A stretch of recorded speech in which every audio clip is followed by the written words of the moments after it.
مم. الكاميرا مش شغالة.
معلش يا عم محمد. الو. معلش يا عم محمد، كنت عايزك دقيقتين بس عشان الكاميرا مش شغاله، عشان احنا فصلنا دي وشغلنا دي.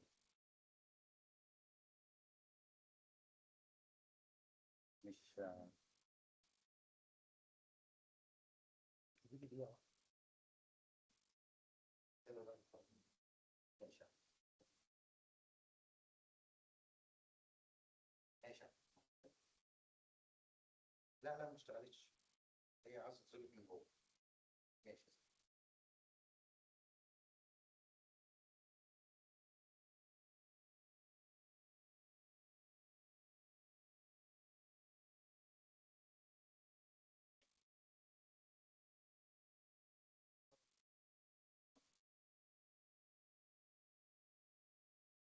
تمام.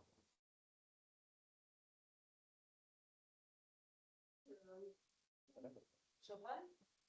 ده شغال صح؟ هذا؟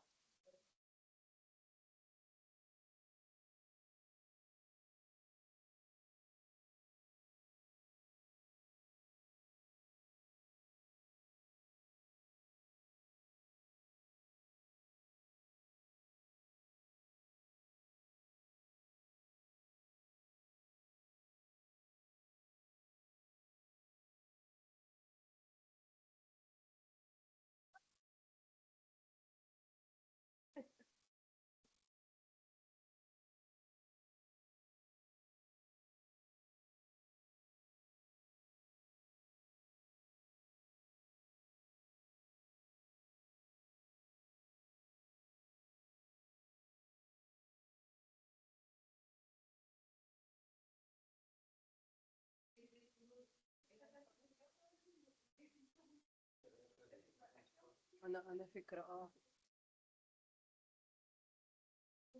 كاميرا. جود مورنينج. صحيح. طاقتي من هنا.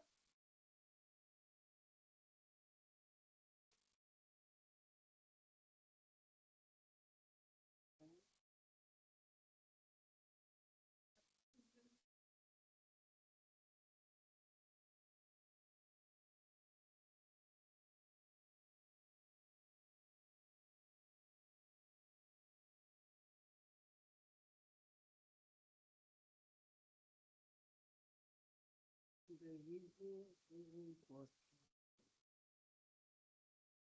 Can you guys see the video? Oops. Can you see the video, guys? No, doctor. Not in the screen. مش عارفة ليه.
هي عايزة تدخلها هنا.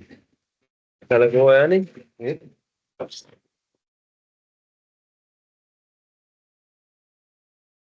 Can you see us, guys? Not yet, doctor. الكاميرا مش موجودة على ريسيفر اونلاين يعني. بس هي قارية على الجهاز. هي شغالة بس هي عزالة على الجهاز. صح؟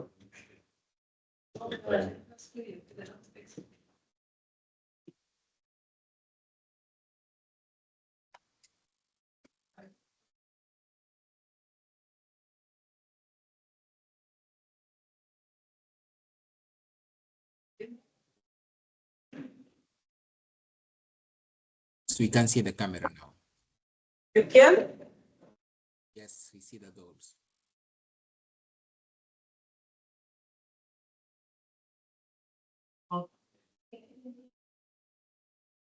Okay. تمام. إن شاء الله.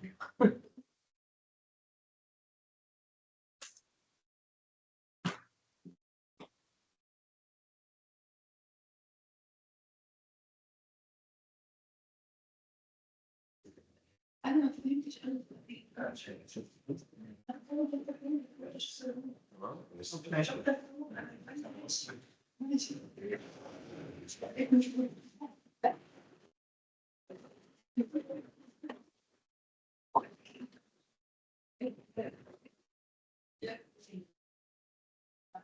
So you can see us together with PowerPoint, huh? Yes, doctor. Yes.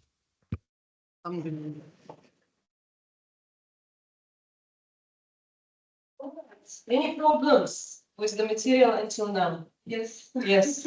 What are the problems? Yeah, before the last chapter, Yes. I understood the main concept. Okay. But when I opened the assignment, I couldn't But the understand assignment was not for the chapter 2. Assignment was chapter 1. only? Yes. Okay. Chapter case study 2, I said to you, do not do it. Thank you. Okay, thank Was you. good deadline Monday and we missed something Yes. Yes, I today. some of one of our colleagues told me we have to do it. I said case study 1 only. Today, I'm going to be distributing for you case study 2, which is going to be mainly related to the chapter 5, which is the cost volume profit analysis. And there will be 2 choices. Okay. One choice easier case study, one choice harder case study. Both of them are encouraged to be completed in Excel. And especially for the case study 2, which is the Harvard business case study, you definitely need to use the Excel. Of course, for those people who choose the harder case study, there will be an extra bonus mark. So Of course, that is it will be like that. For the first one, I don't think that there is any problem because it's going to be pretty much covering every single step, whatever we're going to look at right now. However, for the second one, there is an Excel that you're supposed to be creating on your own, which is somehow following the same kind of steps. But a little bit of extra thinking is necessary in order for you to be able to answer this question. For instance, one of them is simply asking you to calculate all of those contribution margin, variable ratio margin, which you will learn today. Some of those concepts we did discuss previously in financial accounting. However, we didn't discuss it from the perspective of whatever managers are looking at. As you remember, we are all discussing internal documents. So, and as I already said, the case for easier case is going to be simply following whatever calculations will be necessary today. So our goal today is going to be to understand all the calculations related to the margins, as well as to be able to estimate break-even analysis needed or break-even units or sales volume needed in order to cover all of the fixed as well as variable costs. For the simplicity reason, we will not be looking at the entire long time balance sheet and income statement. We'll be looking only at the issues related to operations. So therefore, most of our calculations will include net operating profit, which is as simple as sales minus fixed cost minus variable cost in order for us to make our analysis a little bit more simpler than actually is when we are adding extra layers of the cost like taxes, like interest expense, and all of this kind of stuff. So since it's يعني starting point of the discussion, therefore you'll find out, I hope, that there will be no many problems.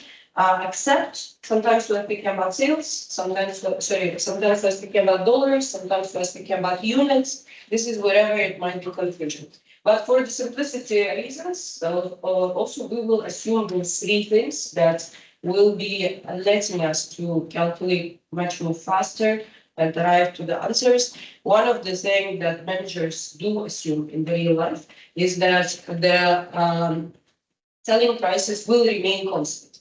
So for the demonstration purposes in the beginning, we will look at this kind of assumption in the rigid form. However, toward the end of our discussion today, we will go into relaxing some of the assumptions because in the real life, this is what actually happens. Not always the prices are held constant. Some markets are charging higher prices, some markets are charging lower prices, but regardless of that, if the manager already created a skeleton of the analysis, after that it's just as easy as changing the cell value in the Excel. Especially those of you who know Excel, we definitely are in a better space than our parents. I remember when my mom for the first time was using Excel as an accountant, she was like, oh my gosh, it means that we are all going to lose the job.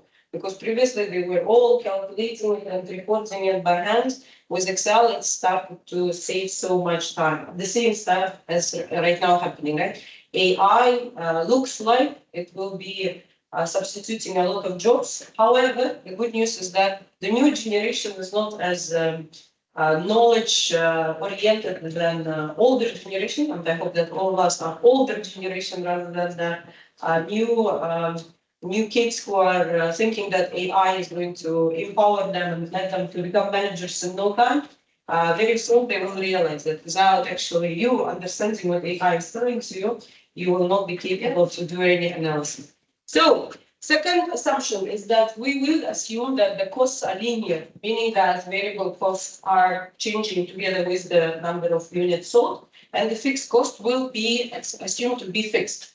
However, we know that in the real life, as we already spoke about it in the chapter 1, fixed costs are fixed only within the certain ranges, within the certain utilization of your capacity, within the certain markets. But again, if we will be relaxing this assumption in the long run, it's going to be just as easy as taking this into consideration and changing some of the variable costs, changing some of the fixed costs.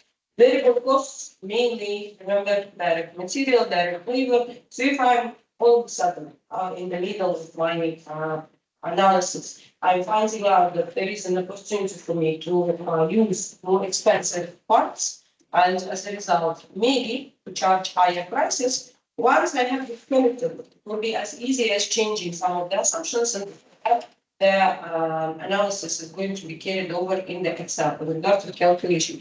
The last one, we will be assuming again for the simplicity purposes in the beginning that we are dealing only with one product. And as a result, the company is assuming to sell just one product, having one variable cost related to the product and having fixed cost across all of the company operations. In the real life, we know that complexity becomes whenever the company is selling more than one product. But again, it can be expanded further, and I hope I will demonstrate to you in the end how the same analysis might be carried over. But now, looking at companies selling 2, 3, 4, 5 products in the larger scale. However, the reason for all of this assumption is not to make it too far away from the reality, but to actually try to understand what are the basics. And after that, all of these changes might be necessary to be carried, especially whenever you are dealing with your case. In your case, there are 2 products rather than 1 product, and I hope that it's going to be not as big. The discussion today is going to be around two companies. I'm trying to use the different examples in order to reiterate on the same kind of easy calculation. So our goal number one is to understand what is the contribution margin and what is the variable expense ratio.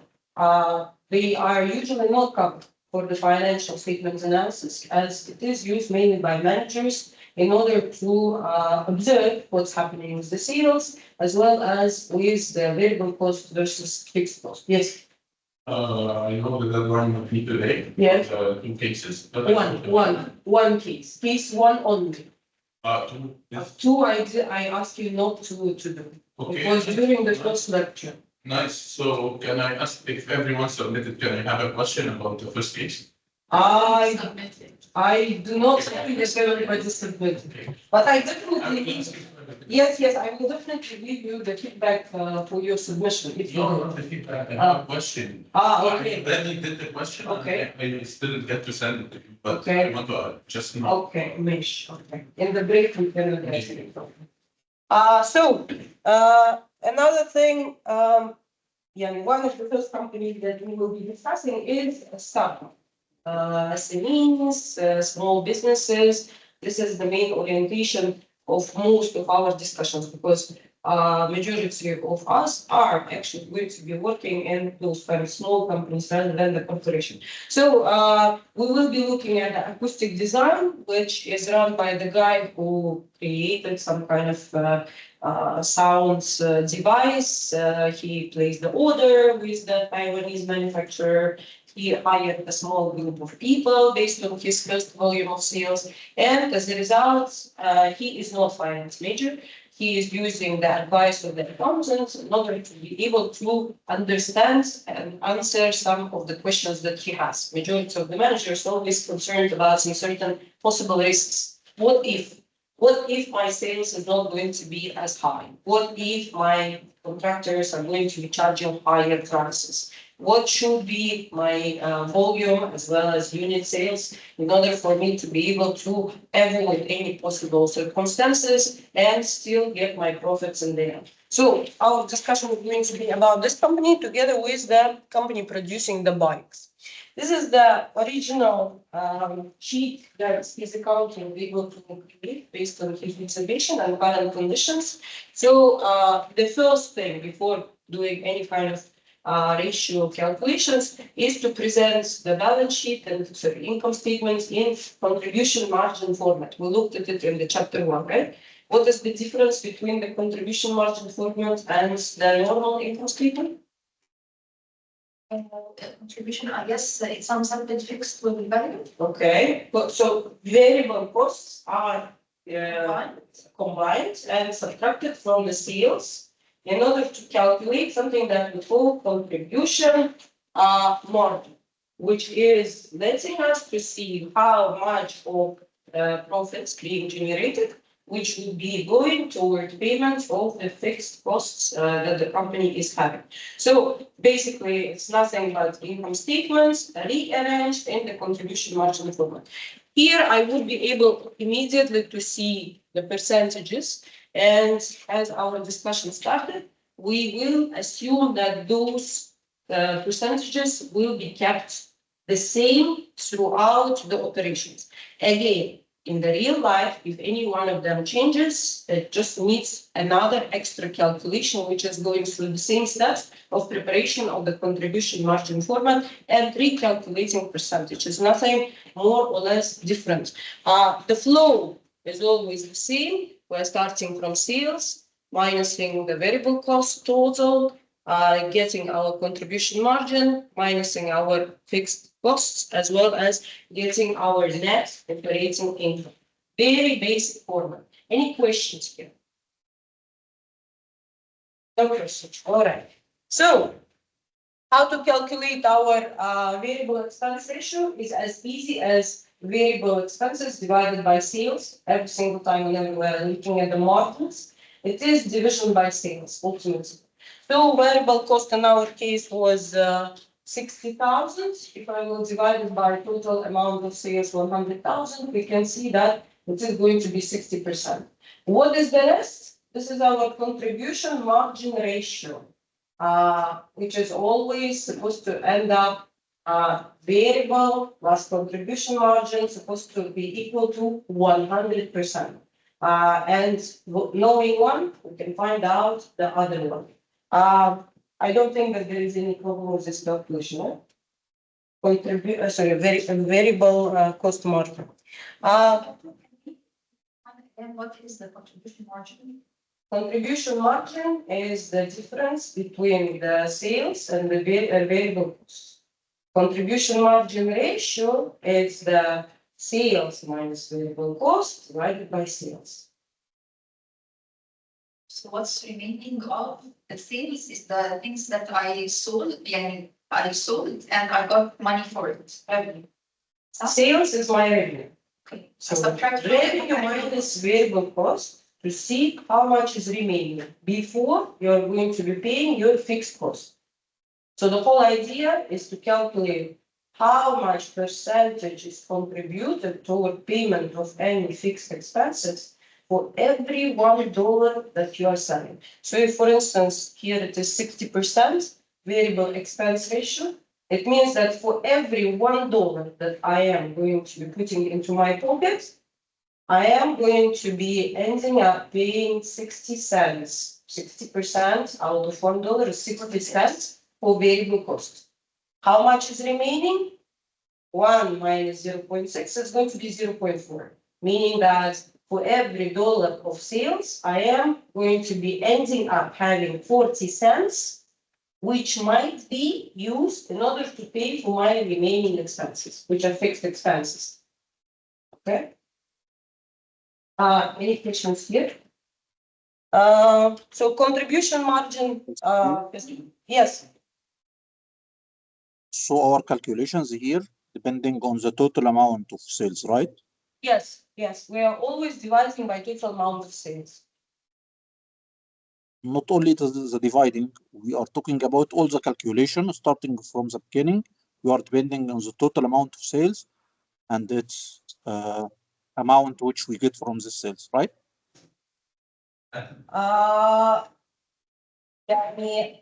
Your question is about the formula, or your question is about calculation of the contribution margin formula?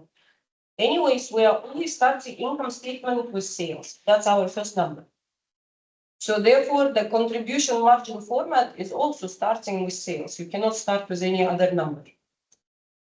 Okay, so we can say that it's the contribution margin per unit, right?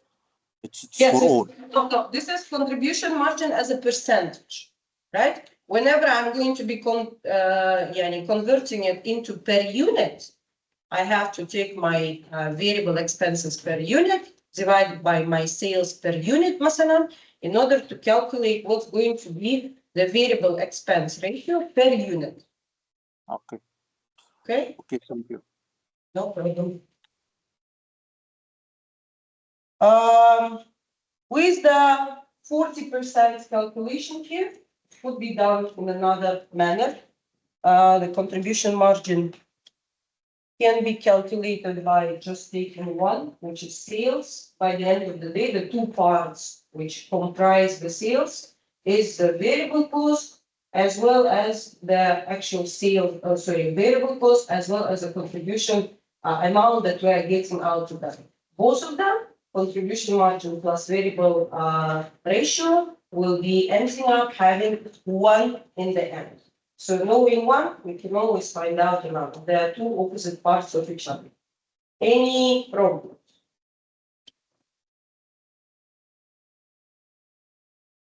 No problem. All right. When I'm going to be looking at the sales formula or the income statement, the formula in general, as I was telling, is it always like that? Yes, that's always like that. So the sales is always nothing but the selling price per unit multiplied by the quantity per unit, or sorry, quantity amount sold. So it's basically P times Q, which is going to be equal to my sales. How am I going to get my profit? I will have to subtract from P times Q minus variable cost, which is variable cost per 1 unit, multiplied by the number of items that I sell. And fixed expenses is going to be that subtracted by the end. So actually, the lower formula represents the shortcut. Instead of constructing the entire income statement, you can just do that and get yourself the bottom number, which is quite often what the managers are aiming to get and aiming to test. Because by the end of the day, any changes that's going to happen in the company is going to be involving either changing the prices or changing the items that you are selling or changing the variable cost, which is your direct material quite often or direct labor, or changing the fixed expenses. Each one of those items can be changed. However, price is something that I do control. Quantity, I cannot 100% directly control. Yes, I'm trying to spend more money on advertising to encourage people, but by the end of the day, it is a so-called gray number, which is not under my direct control, which also refers to variable cost per unit. It's not dictated by me. I have the choice to say yes or no, but I am not the one which is establishing variable cost. I am information taker here. The same applies to the fixed expenses. Quite often, the fixed expenses coming from your utility, electricity, all types of the extra things that you need to invest right now in order to continue your operations. So as a result, this very easy formula is quite often tried with many variations by the managers in order to see will the decision result in the positive increase in profit or the negative impact on the profit, in order for me to make a decision today to go for this or not to go for this. So by the end of the day, we will be looking at a lot of our calculations today using this formula and so-called doing trial and error in order to see how any changes is going to be impacting the performance of the company. Any problems with this equation? We'll see it a lot today. I hope that by the end of today, it's going to be installed in your heads. And if there will be questions related to that in the exam, it's not going to take a while. يا جماعة online, any questions? I think first part here, which is B multiplied by Q minus V multiplied by Q, it's equal to the CM. It is, yes, it is contribution margin, yes. But it's not contribution margin ratio. The same formula I can rewrite. So basically, let's try to apply it here. Can I create the same formula based on these givens?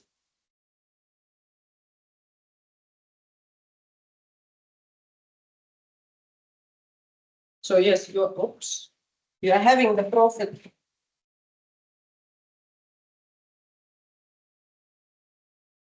You're having the net operating profit already calculated for you, but just to demonstrate how this formula can be actually easy applied. We know how many items did we, we know how many items did we sell. We know the price per every item. So for me, in order to generate my sales, is going to be what?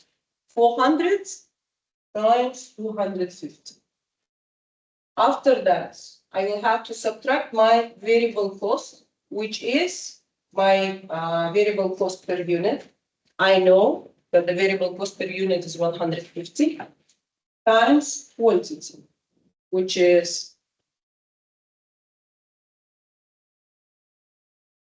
which will result in exact number, whatever is already given to you. So yes, here you are having the numbers coming directly from the income statement. But I just want you to be comfortable that each one of this number is the result of the very simple calculation.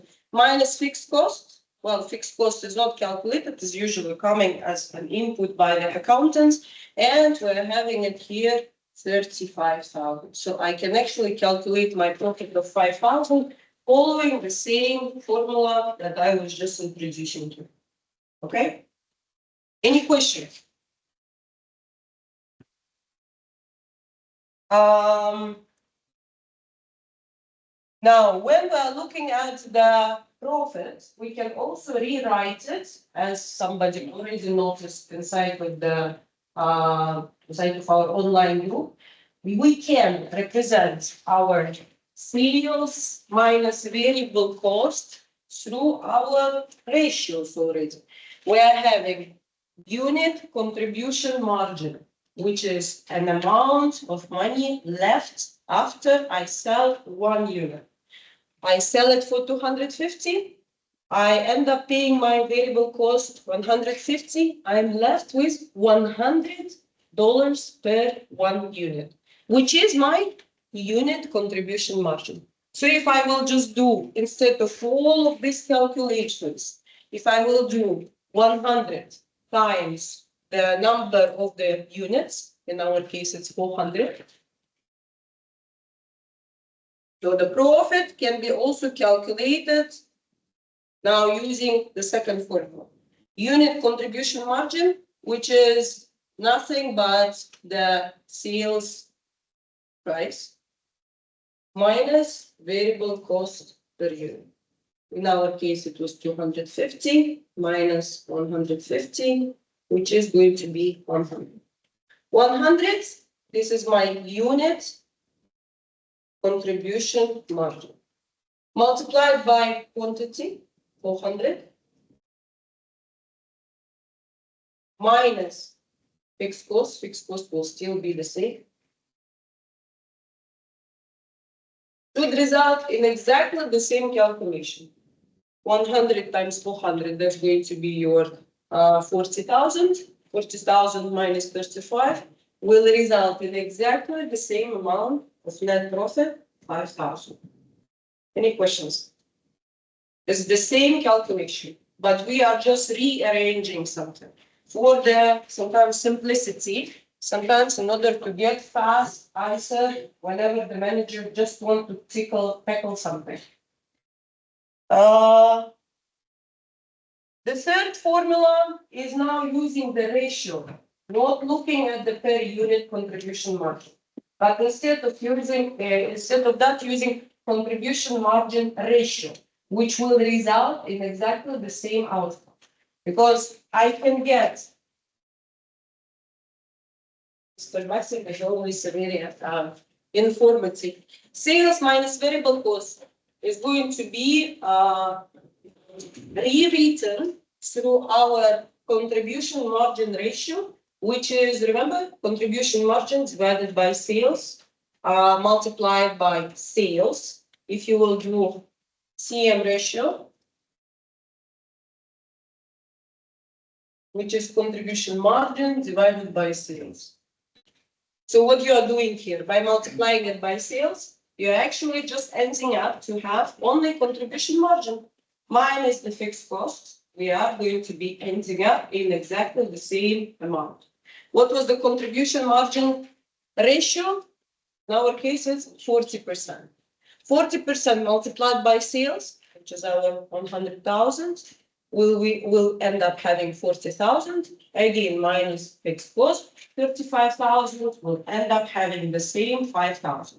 So the same long formula can be written as contribution margin per unit whenever you have to multiply by quantity minus fixed cost, or can be rewritten as a contribution margin ratio multiplied by sales to find out what is my amount to compare it to the fixed cost. Well, it's just in the, Shana, I was confused a little bit, but it's different calculations to reach the same result at the end. Yes. Because by the end of the day, sometimes the manager is having contribution margin percentage, and he wants to see how profit will react to a certain changes to the new. For example, if I know that my sales increase to 200,000, okay, what's going to be my profit? Instead of doing all of this calculation, I can just take 200 multiplied by contribution margin ratio, which is assumed to be 40% across all of the times. 40% times 200,000 minus 35,000 will end up calculating profit without doing the entire income statement from A to Z. It's like a shortcut for quite often fast decision makers. Not always as a manager, you are standing and making a decision on the spot and have necessary tools in order to stand and construct the entire income statement. But I need to know, will it result in the positive outcome, increase in profit, or negative outcome, decrease in profit? Through those shortcut formulas and certain assumption, contribution margin the same, fixed expenses the same, I can arrive to my conclusion in my brain without using calculator. برضو يعني this برضو if you want to complete something يعني the more the contribution margin is the better because it will result Yes, in true. profit after Yes, yes, subtracting that's true, yes. However, again, this higher contribution margin is the result of negotiation because it's all depends on your variable cost. How to increase contribution margin, to reduce your variable cost. If you were capable to agree with the new supplier of the raw materials, if you agree with some of the sales people, not to receive extra commissions, but instead to have fixed salary. So what is going to start happening? Your contribution margin will increase, but your fixed costs also will, increase. So as the result, you will be able to see straightforward what will be the net effect. but it's not necessarily will not be necessarily always the variable expenses. I mean, it could be the number of sales are small. It Or will be, you yes. see the fixed expenses are Bigger, yes, yes. So all of those three things might be readjusted with the different what-if scenarios for you without building again the entire income statement.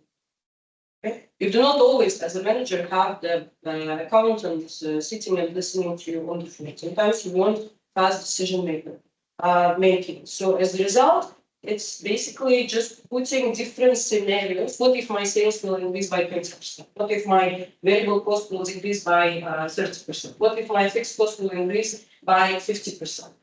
What is going to be the total outcome? Okay. Questions? We will be using those three formulas today across the board. Any questions online? No, doctor, all is good. All right. I wanted to show to you Apple video. I hope it will work.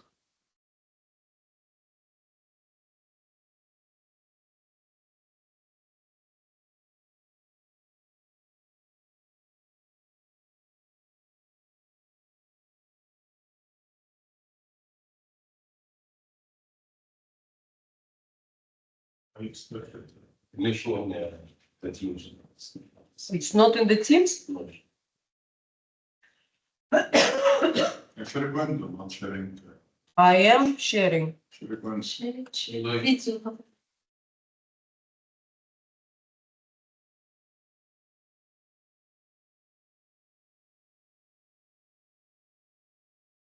You do not see it online? No, doctor. Okay. Sharing. Share screen. Yes.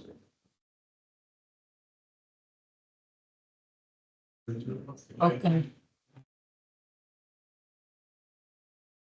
Where is the art?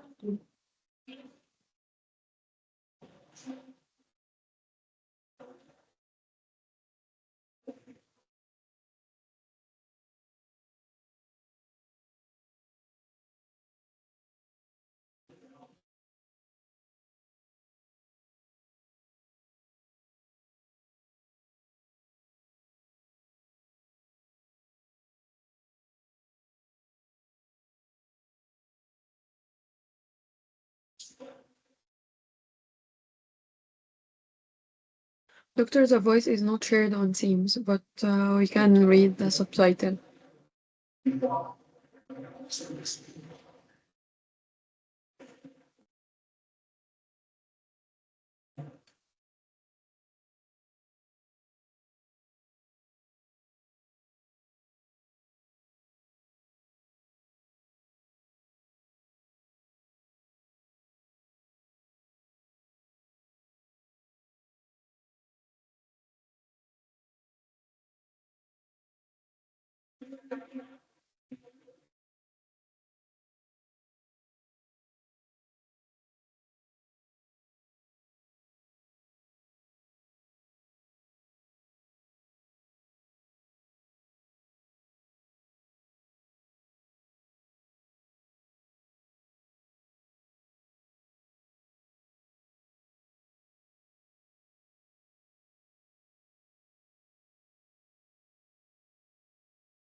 And we're back online.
Doctor, we cannot hear the video.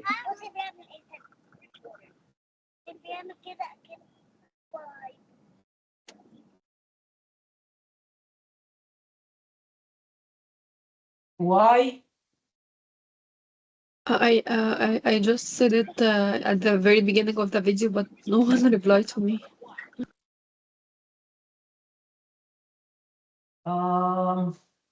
But the subtitle is existing, so I read the Yes, content. exactly, yes. Sorry. How shall I? Right. الدروب داون لا مش دروب داون هي زي ده هو هنا تحت Okay, okay, okay.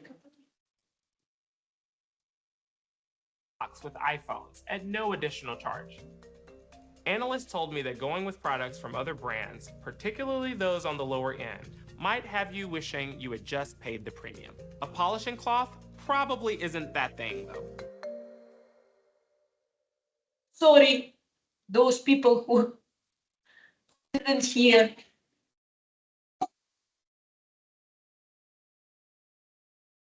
So, how is it related to our discussion? Most of the time,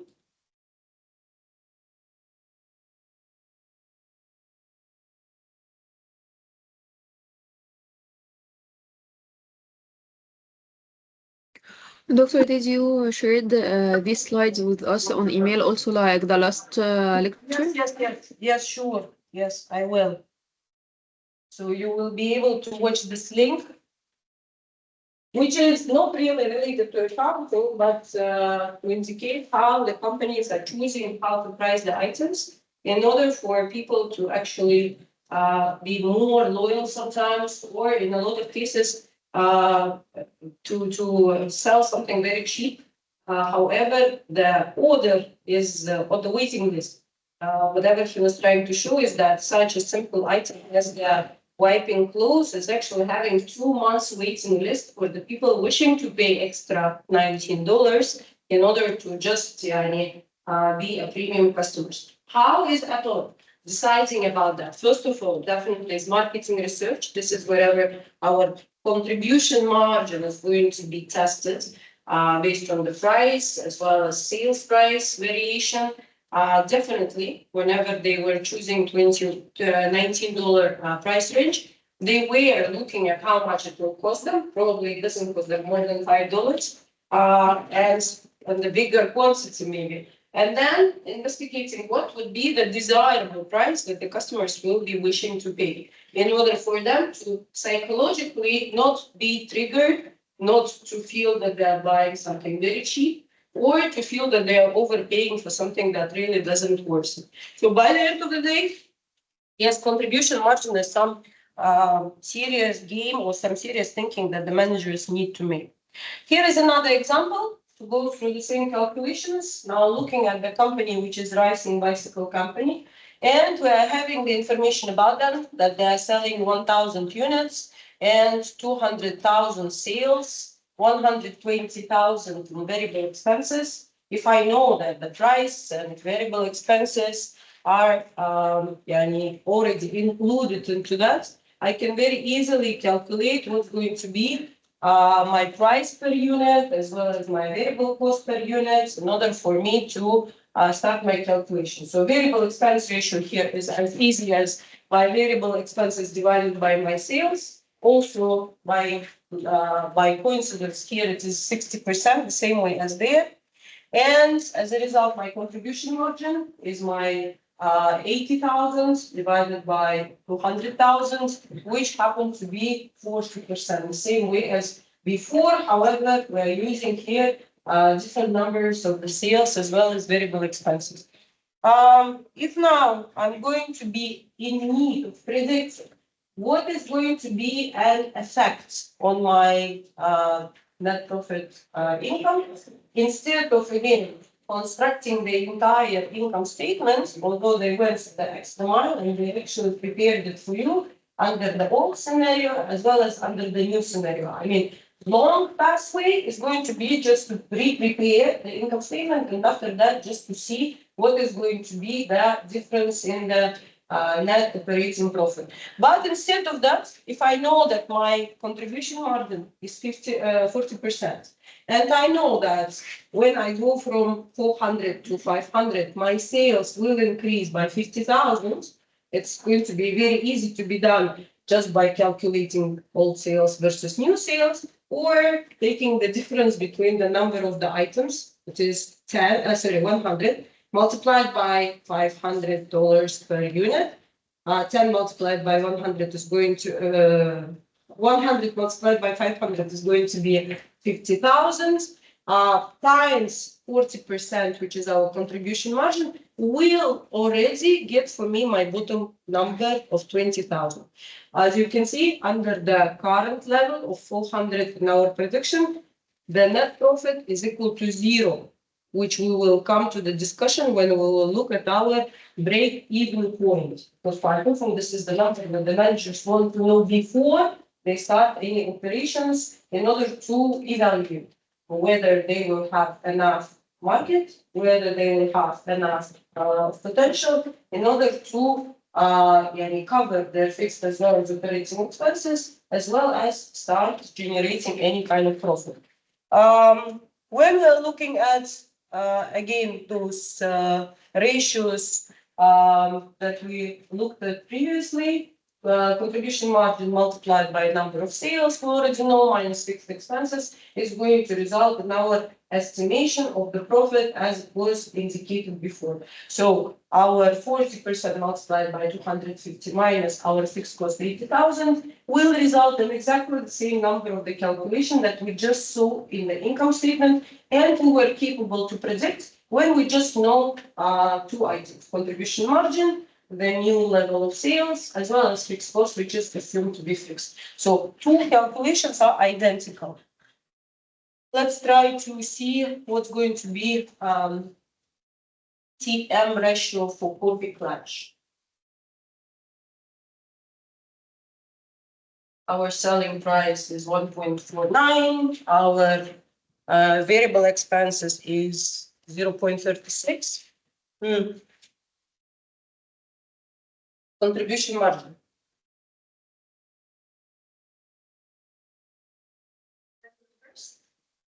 Contribution margin ratio. Variable cost is already given to us.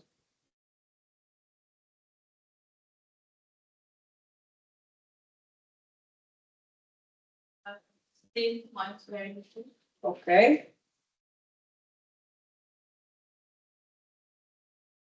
Okay.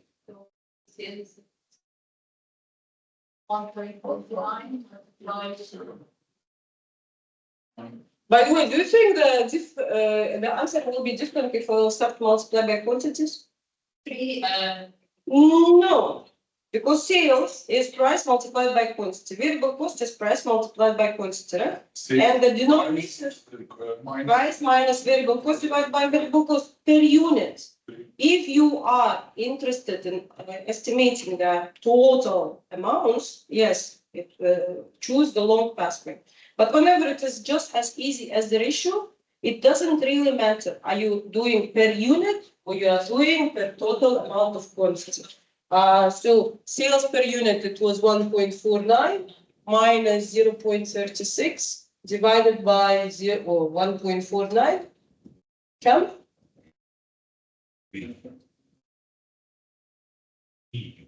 B? Will be B. Yes. All right. So the right answer is B. Tamam?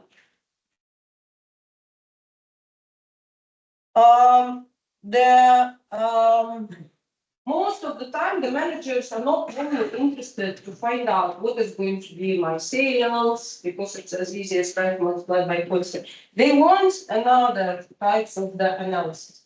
They want to see what is going to happen whenever there is some certain changes, whenever the sales increasing or decreasing, what's going to be affecting profit. Yes, I know that sales increase will result in positive contribution.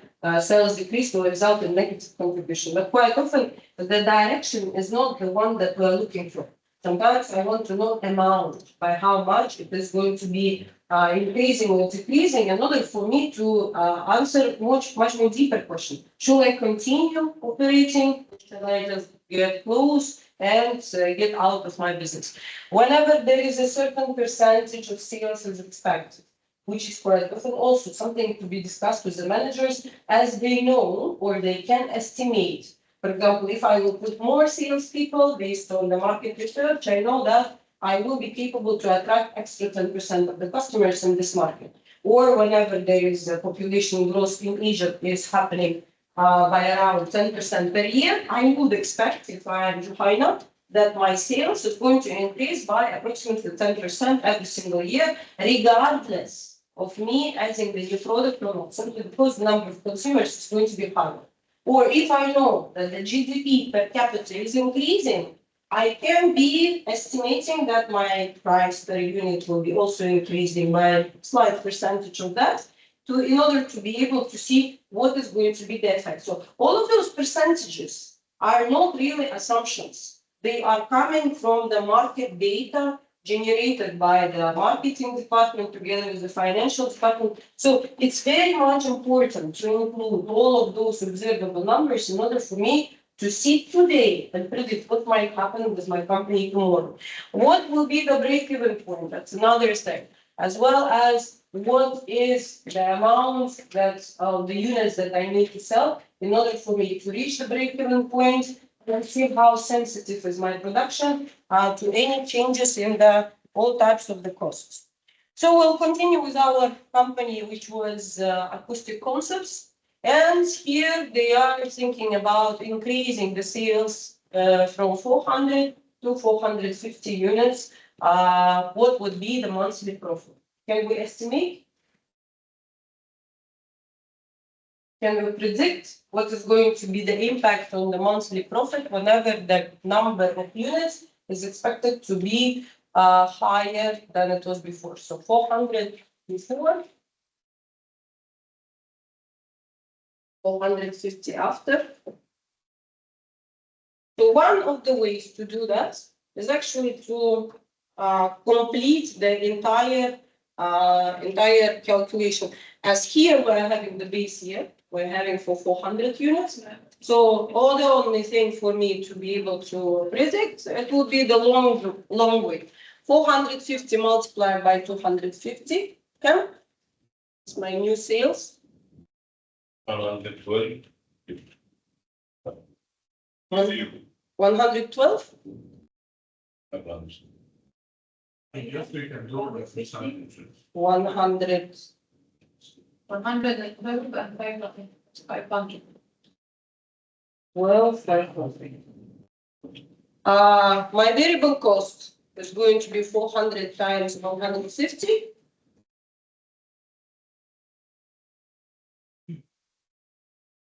Oh. 67, 5. My fixed cost is going to be 35.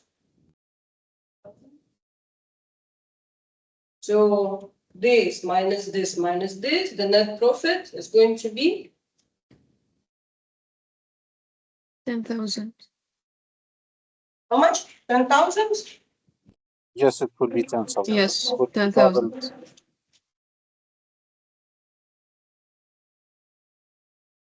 Okay.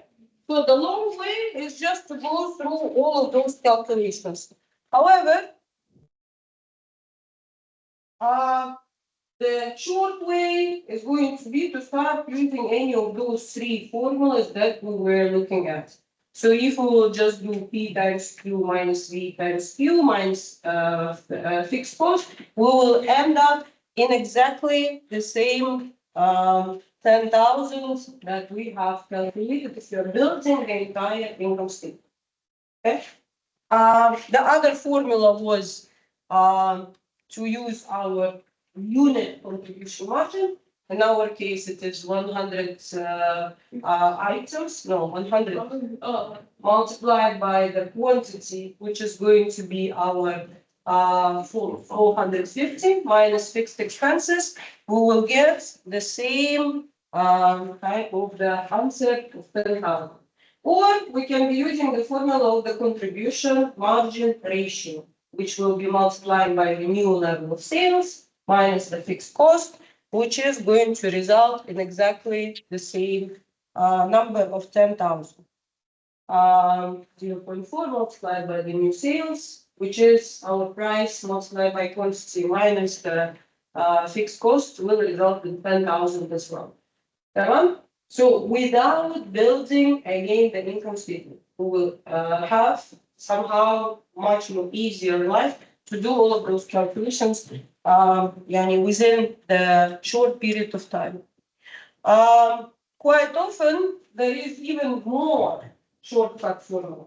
When I want to see what is going to be the actual change in the profit, instead of what will be the new level of profit, which was our aim right now.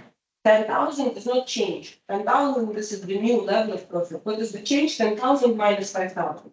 So sometimes I'm not interested in the value. I'm interested in the difference. The variance analysis is quite often more important, and even percentage change is more important for the manager to make the decision. So in this case, CM ratio multiplied by change in sales minus change in the fixed expenses. As you have seen in this story, they didn't mention anything about change in the fixed expenses. So it's going to be zero. The only thing is going to be change in sales. Our sales changed from 100,000 to 112,500, meaning that the difference in the sales is 12,500, right? So the contribution margin ratio, which is 40%, multiplied by 12,500 minus 0 is going to result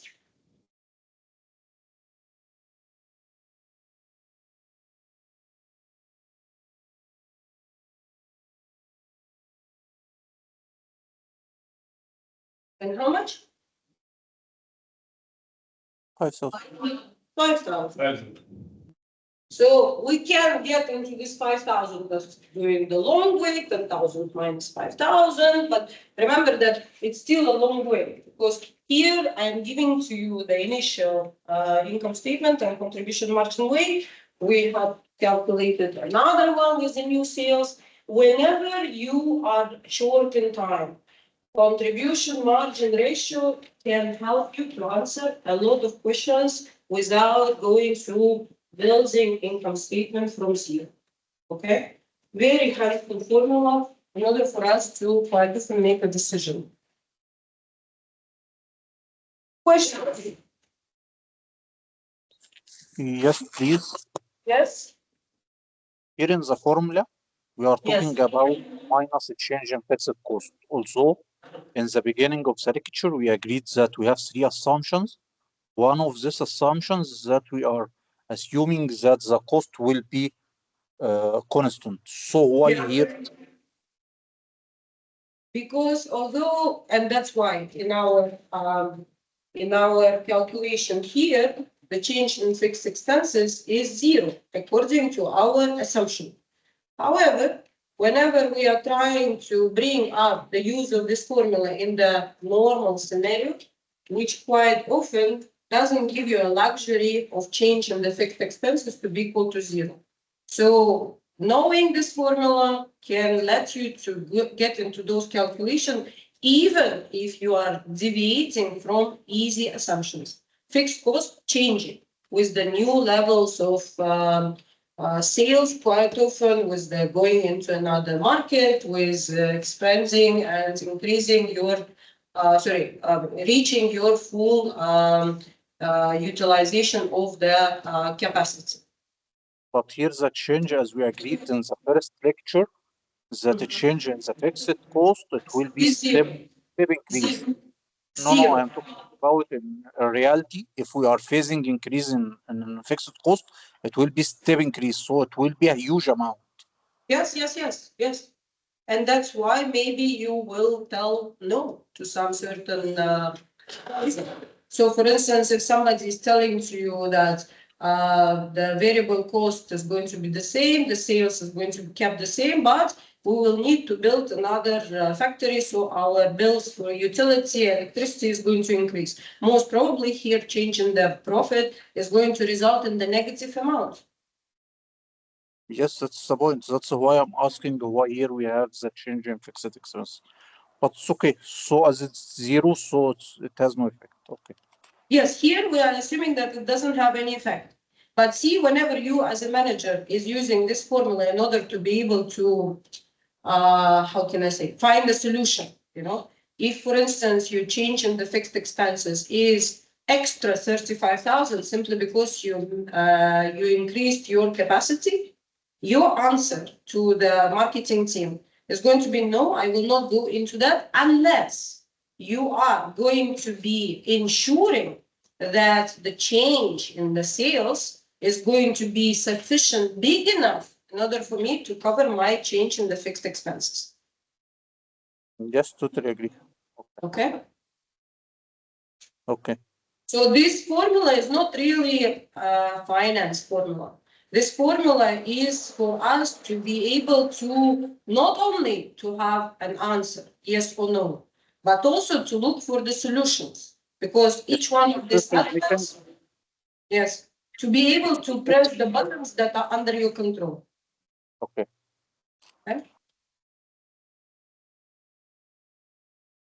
All right, our next thing is going to be using all of the formulas that we have seen right now to look into the concept of operating leverage, which is quite often one of the important tools for the managers, and because it is multiplying the effects of the sales in order to see what's going to be the outcome on the net operating profit. Quite often in finance, we're looking at it as a multiplier. The problem is with the operating leverage, I would not suggest for you to look at it as, oh, this is the solution. Because by the end of the day, the operating leverage being high, it means that there is a very big dependency on the fixed cost inside of your cost structure. As soon as your sales will start dropping and the fixed expenses is still the same, you might be ending up losing money whenever your operating leverage is very high in comparison to your competitors. So what is operating leverage? In our understanding, we'll be looking at the contribution margin, which we already have seen, dividing by net operating income, as easy as it is, in order to find out what would be the number related to operating leverage. Please do not call it units, do not call it percentages. It's actually just a number. The number that we're using in order to find out what's going to be the effect on the net operating income due to changes in the contribution margin. Let's see, based on the example here, with the company selling bikes, the sales was 250, variable expenses 150, contribution margin was 100, fixed expenses 80, so my net income is 20. If you are having income statements, you will be capable to straightforward calculate your degree of operating leverage. So we are taking here 100,000 divided by 20,000. So in our example here, it is 5, meaning that the whenever the company is capable to increase its sales, they might be immediately affecting positively because it's 5 above 1. Most of the time, the companies are trying to make it higher than 1 because it creates magic. Magic is happening in this observation. So whenever the operating leverage is 5, it means that if any increase in sale is going to happen, in the net profit is going to be multiplied by the amount of the degree of operating leverage. So any 1% increase in sale will result in 5% increase in net operating profits. Any 10% will be resulting in 50 and so on and so forth. Questions here? So if you just know one number of the degree of operating leverage, we will be capable to immediately estimate what's going to be the impact on the net operating profit. Another shortcut, if you may, in order for us to be able to make better decisions to go for something or not to go for something. If I want to verify, I will be capable to do it by constructing the income statement from the beginning. So if my sales increase by 10%, that means that 500 multiplied by 1.1 is going to be 550.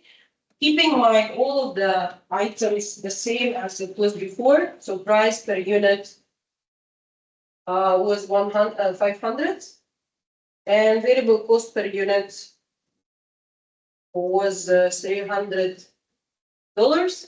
So 550 multiplied by 500 will be 275. 550 multiplied by 300 will be 165. Contribution margin 110 minus the fixed cost, which is 80, will result in 30. 30 minus 20 divided by 20, new minus old divided by old, is going to result in exactly the same percentage that we predicted. We predicted it will increase by 50%, right? Through the shortcut. However, income statement will result in exactly the same numbers if you just apply everything according to the same steps. تمام؟ Can you back to the slide?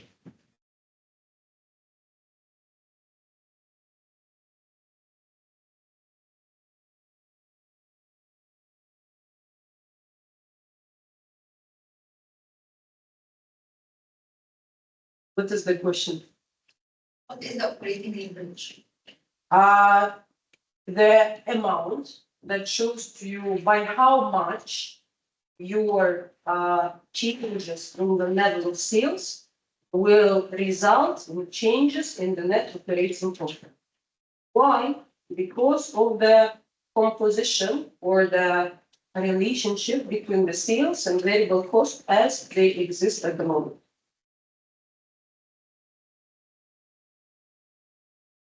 طلعنا الcontribution margin. Yes. يعني دي يعني what is the benefit of operating leverage? Contribution margin does not يعني indicate the same يعني.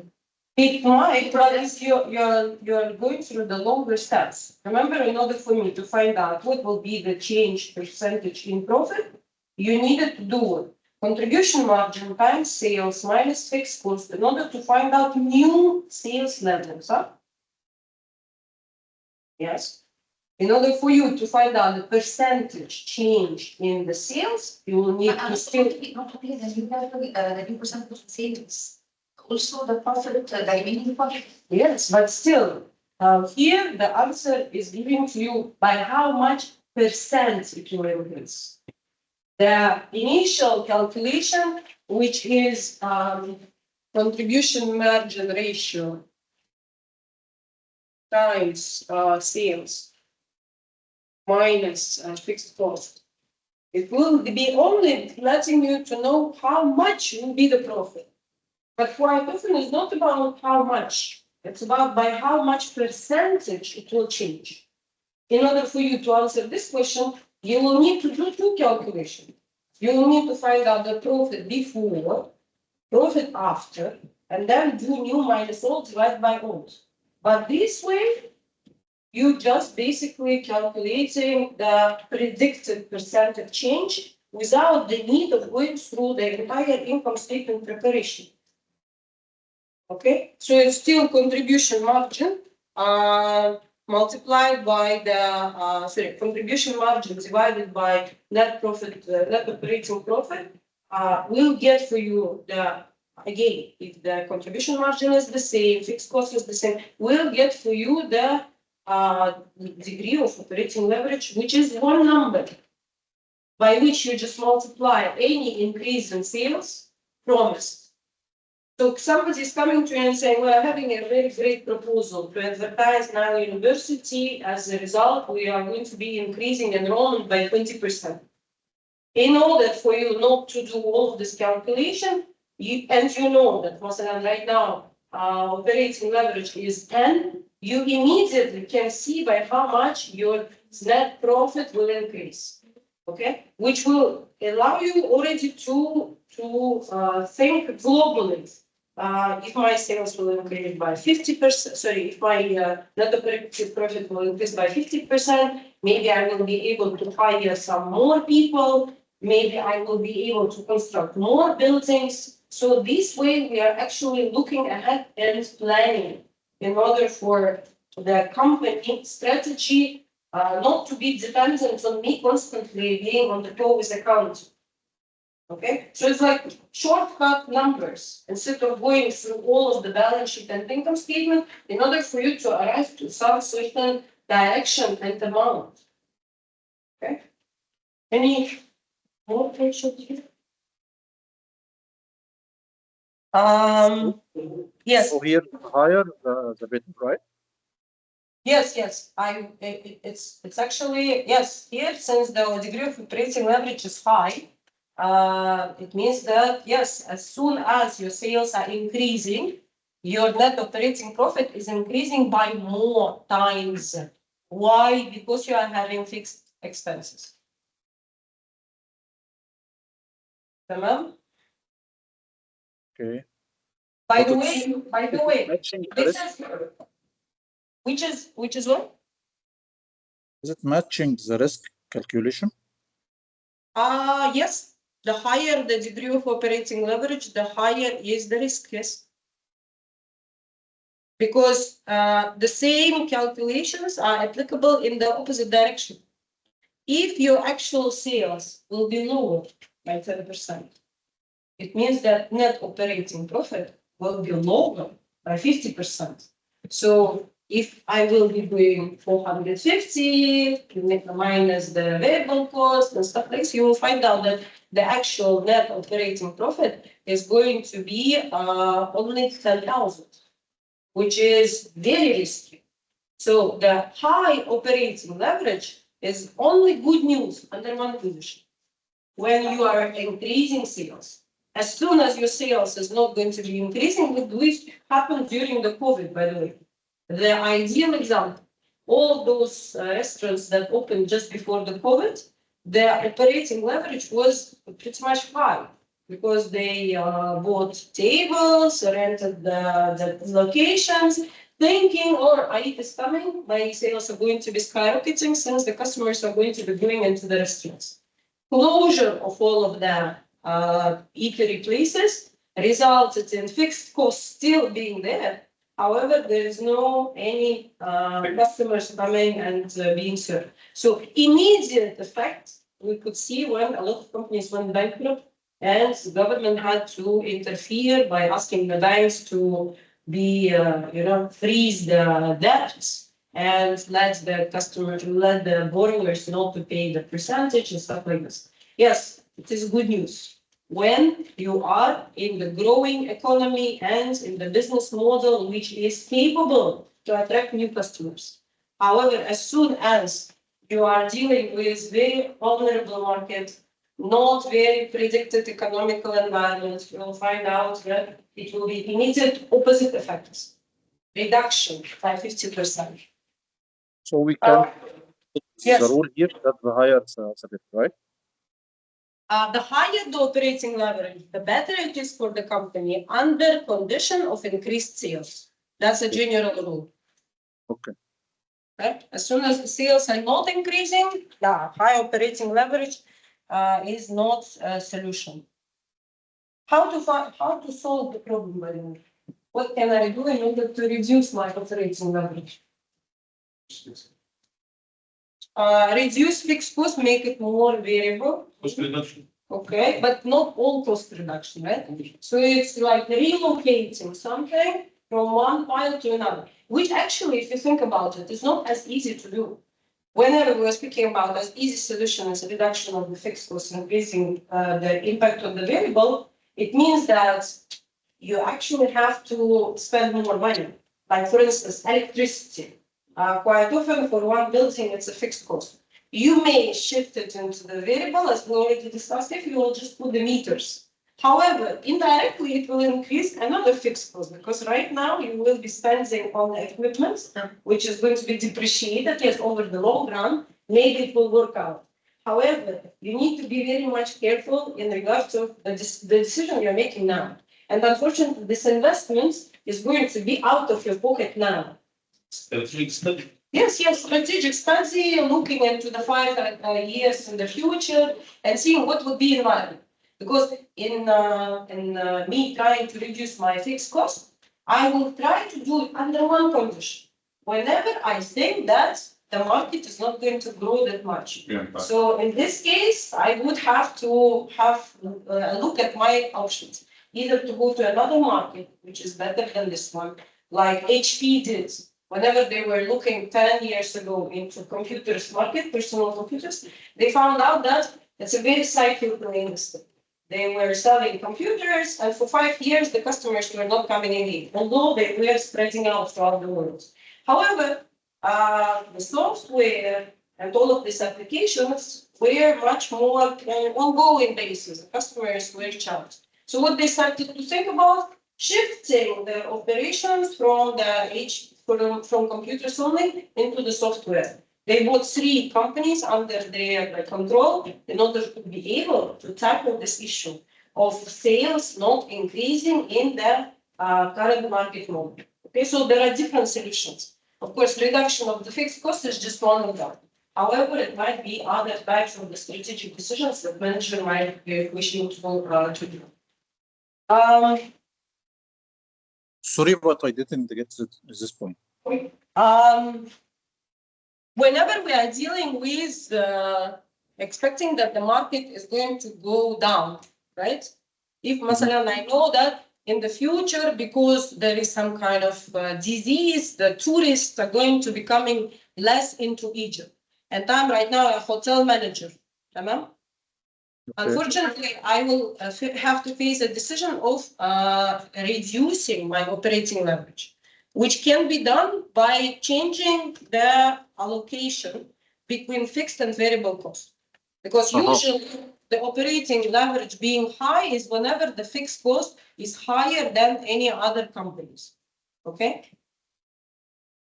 Something like outsourcing and so on. So I move it from. Yes. You can maybe do outsourcing whenever some fixed cost can be outsourced, or you may be shifting some fixed cost into the variable cost. Okay. Okay. Thank you. No problem. All right. So here, again, the same type of the consideration. Here, they're asking you about operating leverage. How to calculate operating leverage?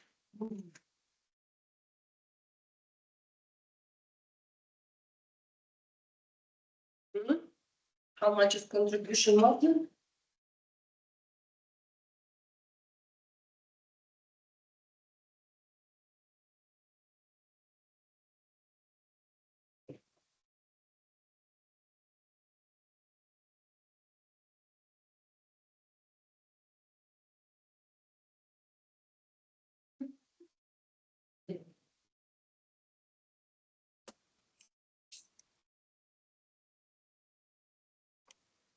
Contribution margin? It's going to be 1.49 minus 0.36 multiplied by the 2,100 over the operating level, net operating profit is that.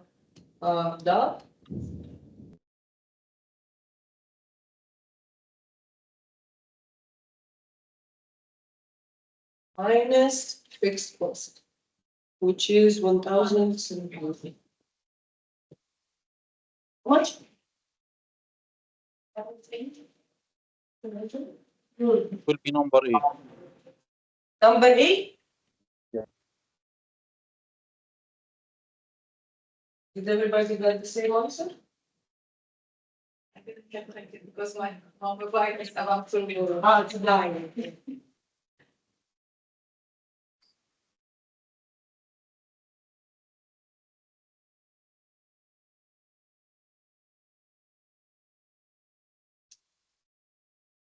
Going to 1.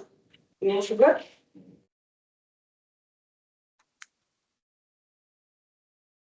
All right. So we can either create the income statements, because we need contribution margin, not ratio, but the entire, or we can do like a shortcut for the income statements, because either you are getting it through this way or through this way, anyways, it's going to be ending up in the same answer. The difference multiplied by the number of items, and here minus also the fixed cost, we will be getting 2.21. Now we can actually predict what is going to be the impact from net operating profit whenever the sales will increase by any percentage. Muted, not muted. Online. Yeah, Gamal, can you please mute online? Okay. Yes, Doctor. So like here, for instance, they're telling you what will happen if the sales will increase by 20%. We know that leverage 2.21 from our previous answer, multiplied by 20%, will result in 44.2 as our prediction, and instead of preparing the entire income statement from zero. Okay?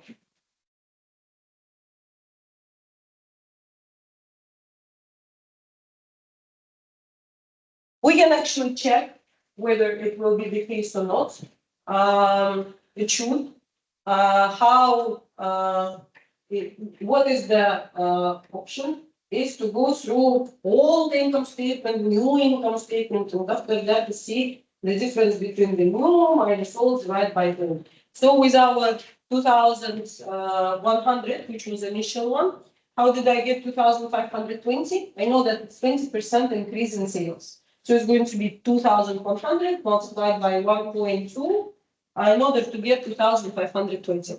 I know that variable expenses was 0.36. So 0.36 multiplied by 2,520 will result in 907. Contribution margin, sales minus the variable costs, minus 1,300, will get the number which is 1,546 minus 1,073 divided by 1,073 will get 44.2. Sometimes you might be rounding too much, and that's why you will find out that the numbers might be not exactly the same. However, it should, if you are actually applying the same kind of rounding. All right, break-even point calculation. You want to take the break now or continue? Yes, please. Break-even point. Break-even point. Yes, Yeah. Well, I thought that you took a break whenever you were looking at the gentleman with apple in. Okay, next time I will be choosing the girl speaking about apple. I know that it might be gender issue, you are not relaxing. All right. 15 minutes?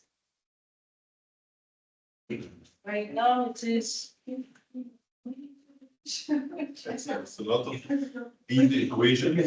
Yes, but whenever they are all together, this is The full picture. Yes. Practice. And you know, whenever you, when you pass from point A to point B, so the Excel, it will be noted.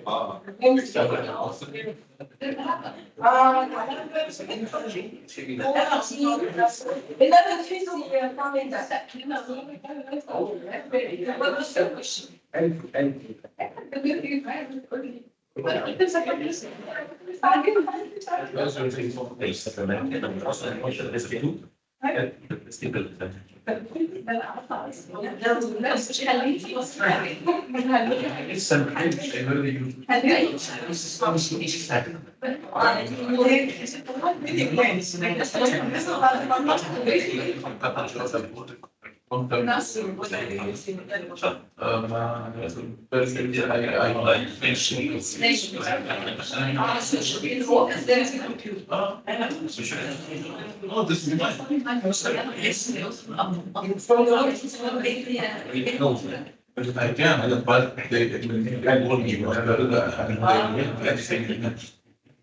just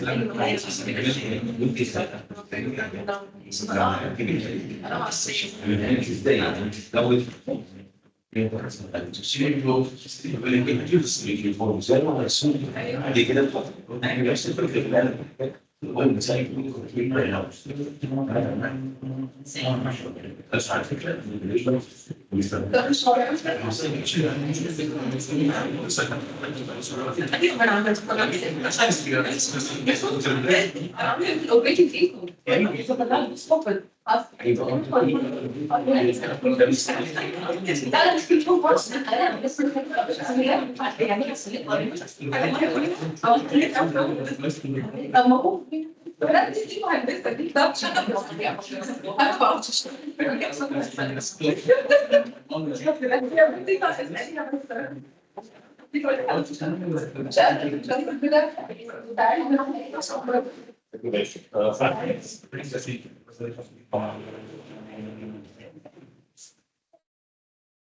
so, and we move on to the case first. So this is the share company that produces at the maximum capacity and like 2,000 issue, yes, and these are the costs and they need to be classified. So the question first asks for the justification in that manner. Two components, one for the good behavior, fixed or variable, and for the period. And then if it goes, yes, exactly. And then two questions about the per unit cost and economics and so on. Okay, so for the last question, refer to the original data. The president's brother-in-law considered making himself at home a pasture seller and priced the necessary materials that the building supplies to a store. Okay, so he went himself instead of going to. Yes. I'm sorry. The brother-in-law asked because maybe he lost context. Teach. It's okay.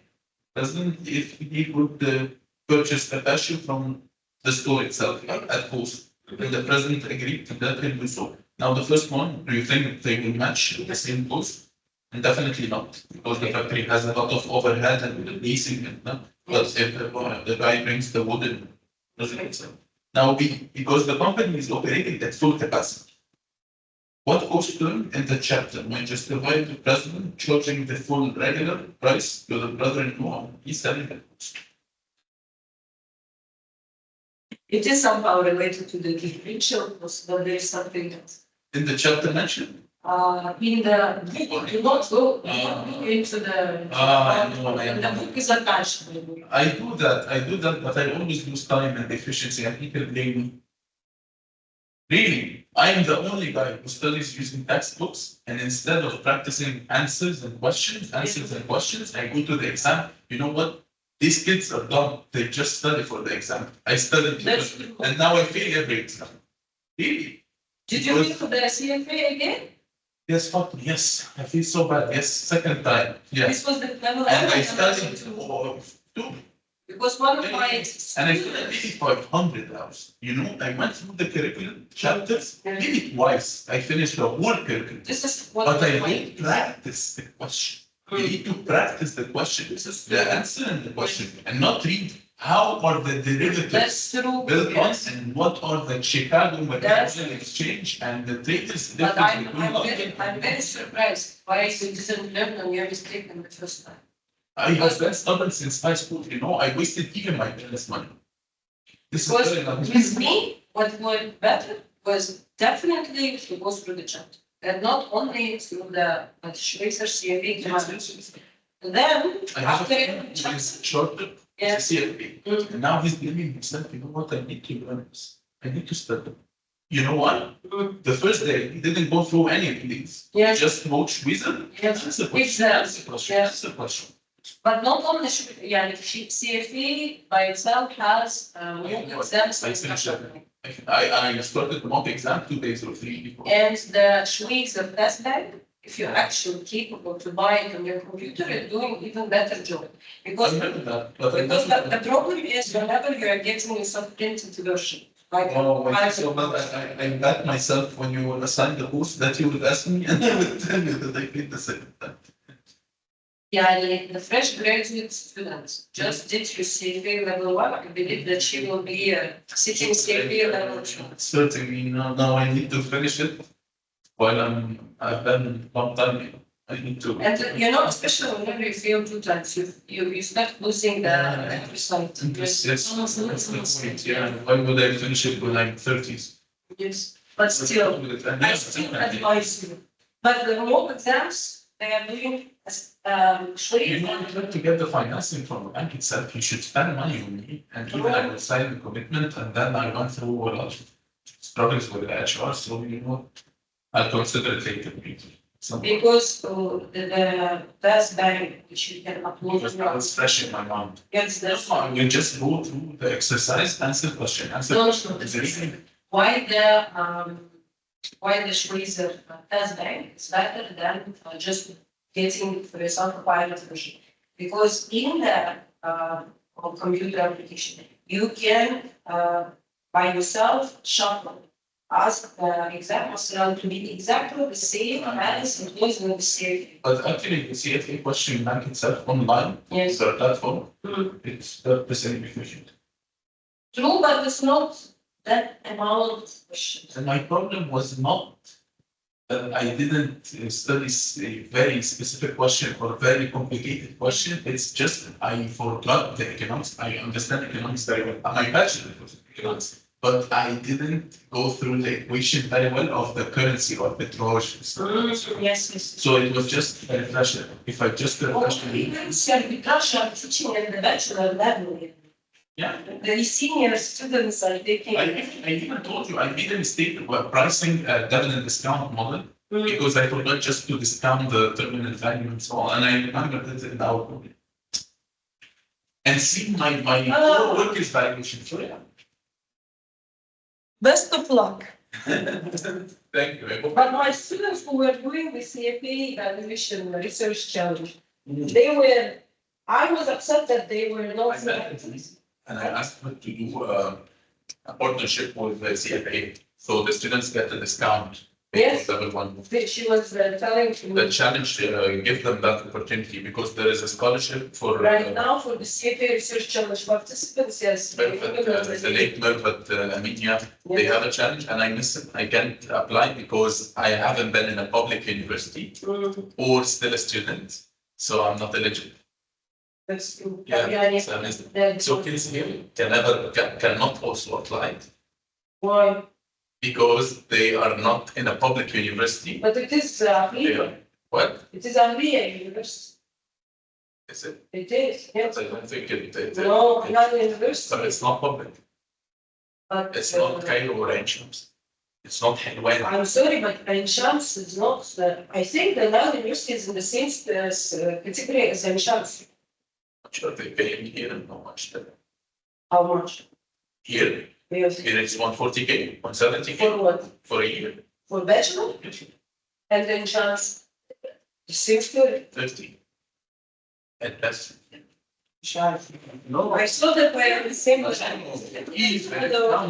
Isn't our university Ahliya University? Public, it's Ahliya. Yes, yes.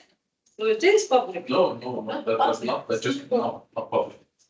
Never, Public. It's Ahliya. never. It's because the because there is a municipality who is controlling our. And what about the public one? In public, it's like government, it's like private university and Besides the legal terminologies for the classifications, you just need to pay a visit to the university we're comparing and you will understand. No, my husband is working and. Okay, so you should look more.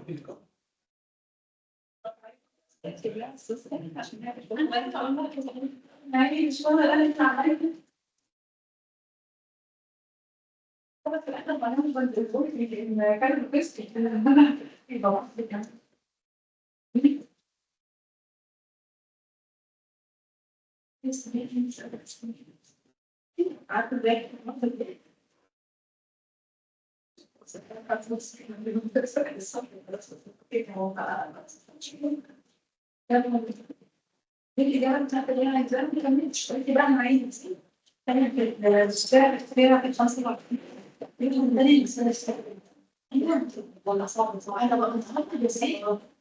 أنا انهارت بالدنيا إزاي؟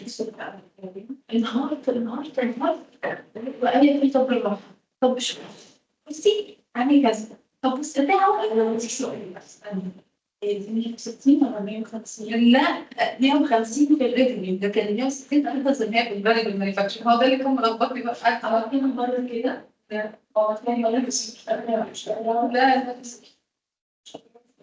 لا ما هي بقى الشرط بنزين الشرط بالليل بقى وكملت أشهر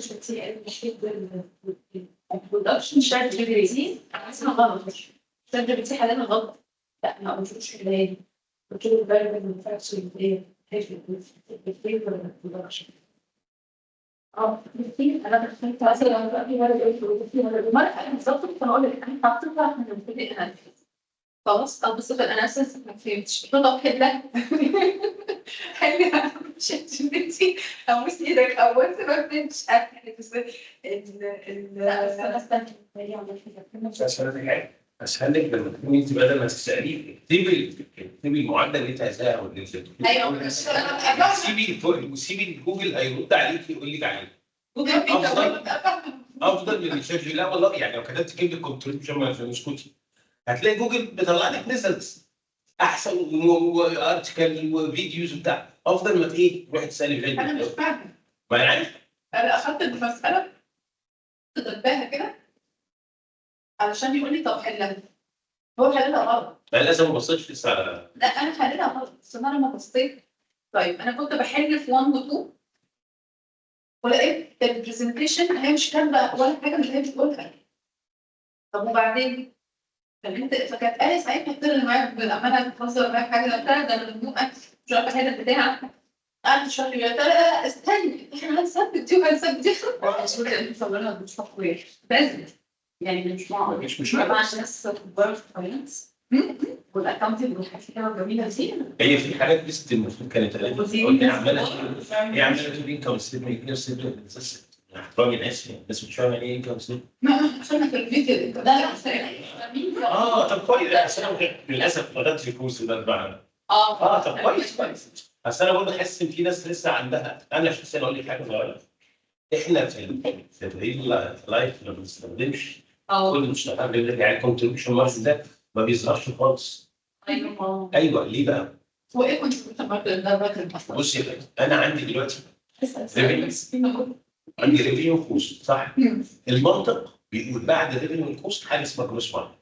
ماشي. اللي هو مجمل الربح. مجمل الربح ده بقى بعد كده مجمل الربح ده عباره عن جروس مارجن ريفينيو وكوست. الكوست اللي هي دايركت والاندايركت بس.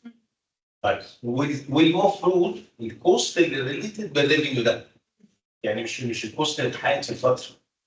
لا الكوست اللي ريليتد للريفينيو. يعني انا المفروض ان انا الانكم ستيتمنت بتاعي لي حاجتين ان هي بتطلع لي البرفورمانس رين بيريد اللي هو 3 شهور 6 شهور ماكسيموم سنه وكمان الحاجات اللي ريليتد ببعضها بالاخص قبل الجروس بروفيت. بمعنى ان مش هينفع انتجت 100 وحده فلازم تحط الكوست بتاعتها. لا مش انت انتجت 100 بس بعت 800 يعني بعت 80 فال 80 اللي بعتهم تحط الكوست بتاعتها. طب الفرق احطه فين؟ الفرق اللي تحطه ده يتحط بقى هناك على الانسر ويب هو وركينج ان بروجرس. احطه على الاساس لسه ما بعتوش لسه ما كملش. طب لو هو فينيش برودكت برضه في الانفنتوري اللي ما اتباعش تمام. لما اجي ابيعه ينزل بهذا الكوست. طب دي اول حاجه. جينا بقى بعد الجروس بروفيت انزل بقى على الاكسبنس العاديه سيل جي انتس اذر انكم وات ايفر اي حاجه تاكسز بروفيجنز لغايه لما اوصل للايه؟ في الايبت ده اللي هو الايرنينج بيفور تاكس اند ديبريشيشن ده والايرنينج ال 80 اللي هو الايرنينج افتر تاكس. ده نورمال انكم ستيتمنت. تمام. الكونتريبيوشن مارجن بقى حته بقى حته يعني متخصصه شويه عشان زي ما قلت لك القرارات الاستراتيجيه. ان انا دلوقتي القرارات او المصاريف المرتبطه بالتكلفه من السيلينج والجي. يعني زي بتقول لك هنا مثلا عملنا ماركتنج كامبين عملنا ريسيرش اند ار ان دي اكسبنس مثلا. ده اللي كان دكتور مها بتقوله يعني انا عملت ماركت فلقيت ان البرايس هيبقى بالشكل ده فاقول لكم اعملوا دي فانت الكونتريبيوشن اللي عملها لا ما انا مش انا لسه اجيب ميه انا هجيب لك معايا مش عارف مش بس عشان هو عايز ميه واحده من الكرتونه يعني هات ميه انا عايزه لا كرتونه يبقى فيه سكر وفيه ده فرق الاجيال لا فانا الساعه بتبقى زودي كنت هتقول حياتي ما شاء الله الساعه دي ايه دلوقتي كان زمان لا انا هشرب ميه من الكرتونه بس امسك الثلج على القشوه على كده ما هو بقى قصه دي حاجه فهي قصه بقى الكونتريبيوشن مارجن هنا بيقيس لك بيقيس لك الكوست او النت بتاع هو اسمه ايه بالعربي؟ انا حاسه الماده الوحيده اللي شايفاها هي مش مقبل الربح هي لا ده هيبقى الكونتريبيوشن ده هيبقى استني ما نجيبه انا عايزه أنا هذه اسمها contribution أو in Arabic ولا بزان استنى contribution لا مش هيبقى الربح المشترك ولا إيه؟ هامش المساهمة يا ريت ما هامش المساهمة. هامش المساهمة ايوه ما هو بص بقى اقول لك انا جت لي هامش المساهمه اللي هو ايه هامش المساهمه اللي هو الكوست والاكسبنس اللي ساهمت في الايه الليرنينج للريفينيو. وليه يعني ليه وجعتك؟ هو بص القصه ايه؟ انا دلوقتي كل الهدف في تارجت من الانكم ستيتمنت ده اولا احقق اشوف انا البرفورمانس بتاعتي ادت صح ولا غلط. انا الانتاج اللي انا بنتجه ده انا ممكن اكون بنتج 100 وما بكسبش، انتج 500 وما بكسبش، وانتج 600 وما بكسبش. ليه؟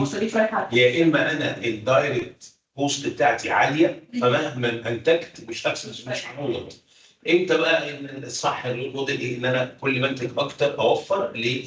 ان الفاريبل كوست شغال بس الفرق كويس منطقي. كل ما هنتج اكتر الفرق هيابزورب الايه؟ الفيكسد كوست. فاذا انا ال 100 واخدين 10% من كل واحده واخده 10% من طب لما في 1000 كده في واحده خدت 1% بس اذا الكونستيتيوشن بتاعتي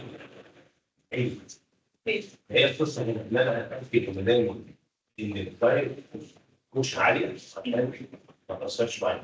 فانا بشوف بقى نسبه مساهمه الاكسبنسز كلها او الكوست كلها 30%. هو ده ده يبقى ده الكونتريبيوشن. ايوه Trust me, it's so many times reiterated in the chapter by the end of the day. I'm not having any problem of you remembering it. Especially that during the exam, usually I'm giving to you all of the formulas. The whole idea is the problem that's what I was around the 4 hours last day to you study. To answer. Please do. And I couldn't understand anything. For me, it's a special case. I'm a special case. I hate calculations. I hate math. I didn't go apply for the MBA for like 7 years because of this course. Okay? why? I hate It's paid by numbers. Wallahi. I hate numbers. Yes, I understand. But if you actually, for me, it's always the same story. It's not about you hating numbers.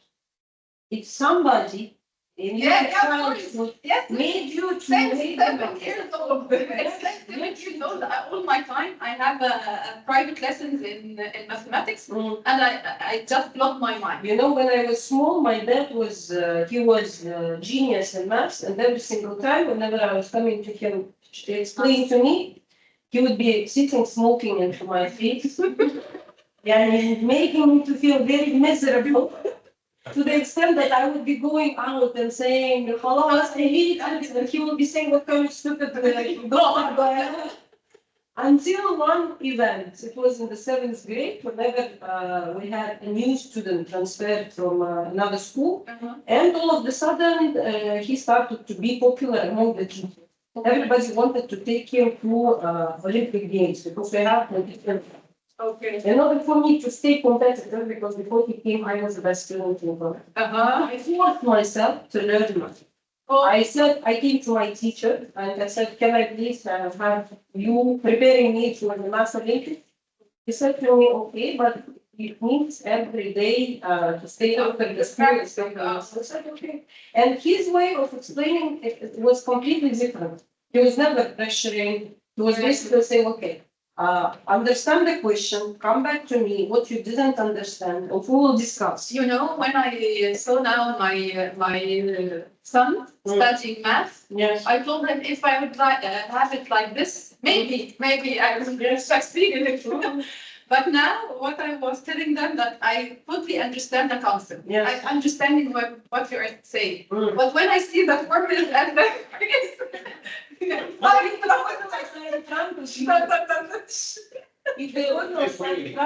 even I opened the ChatGPT and opened the slides, the example, and I'm still calculating. We will see today. And he came with me yesterday, step by step. You understand? You can't solve it. Just I'm lying.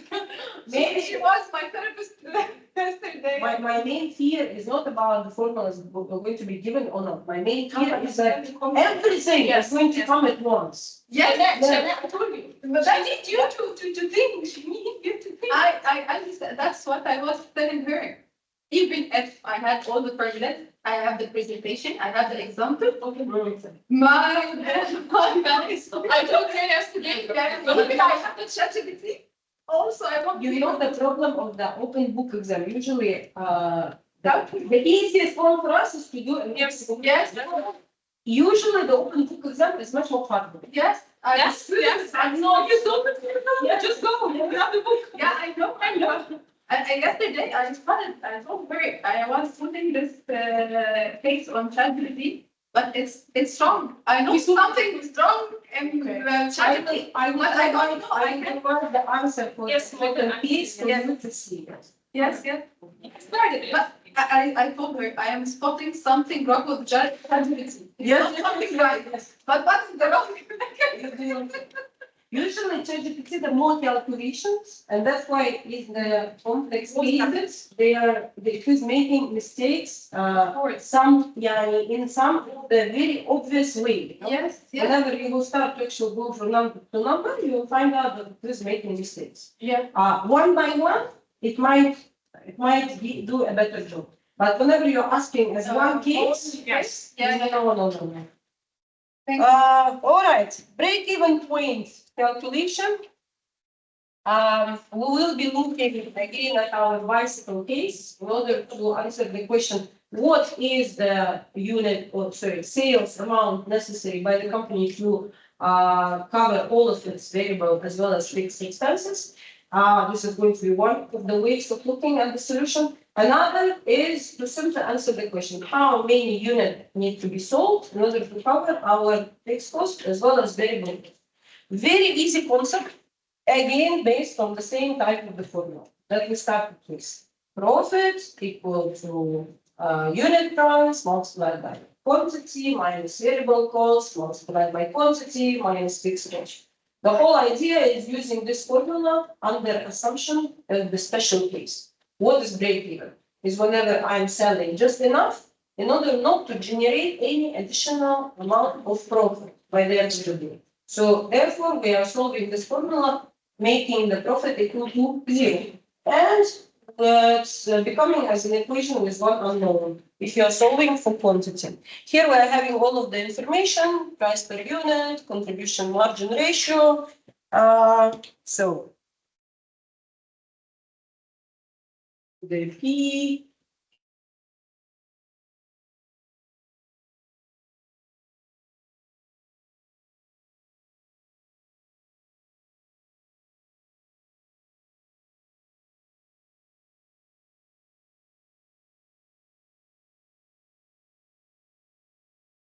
So if I will use the information that is provided here, we know that the price per unit is 500, the variable expenses per unit is 300. If I'm going to be solving an equation for zero, in this case, I will be solving this type of the equation. We are solving for quantity, minus 300. Minus fixed cost, which was our picture. So by the end of the day, it's going to become 200Q minus 200Q equal minus 80. Quantity, I'll just multiply everything by -1. And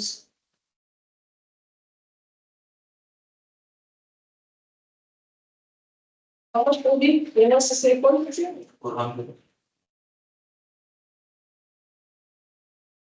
All right. So how many items do I need to sell in order for me not to lose, not to gain? Exactly 400. By the way, it was demonstrated for you sometime before, but it's just to show how this number can be found out before even you going into constructing the entire income statement. The shortcut formula, actually, the long formula is whatever I was just explaining. There is a shortcut formula, which is kind of doing all of these steps in the shorter way. Because by the end of the day, what is going on here? This is nothing but our fixed operating costs. What is in the denominator is our unit contribution margin. How much extra am I going to get after I covered all of my vehicle expenses? So with the formula, application of it is being in need of using contribution margin either ratio or here it is having the units.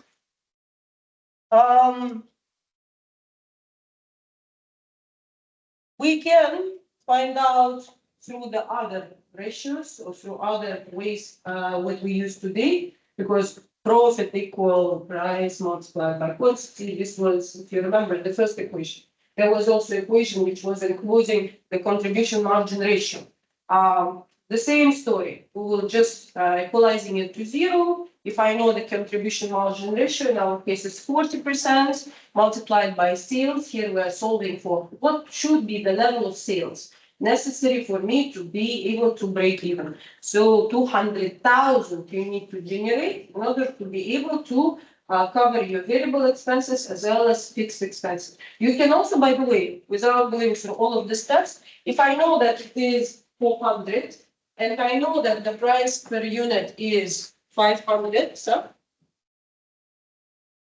500, I will be able to, without even using this formula, to calculate what is the necessary amount of sales. It will be 400 units multiplied by 500. We will get exactly the same answer, 200,000 sales necessary in order for me to be able to cover all of my fixed as well as variable expenses. So again, why are we looking at all of these ways? Because sometimes the given information is limited to some certain items. You do not really need to go through the longer way in order to calculate the same type of the result. The dollar contribution margin can be also found out by using the fixed expenses and contribution margin ratio only.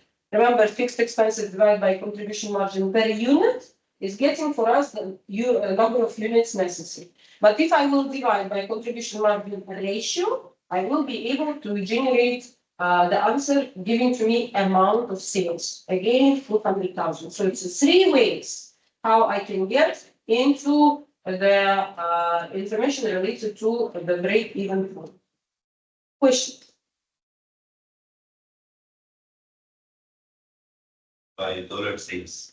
How much total sales or revenue you need to have in the end of the year in order to be able to cover your variable as well as fixed expenses. Previous break-even was in the units, the quantities. So usually the managers are interested to answer 2 questions.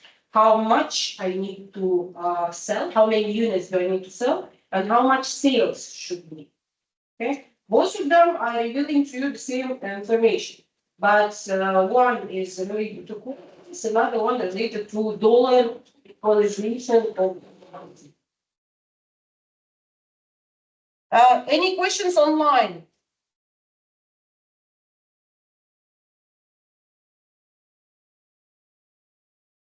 No questions? No, right. Yes. Yes, go on.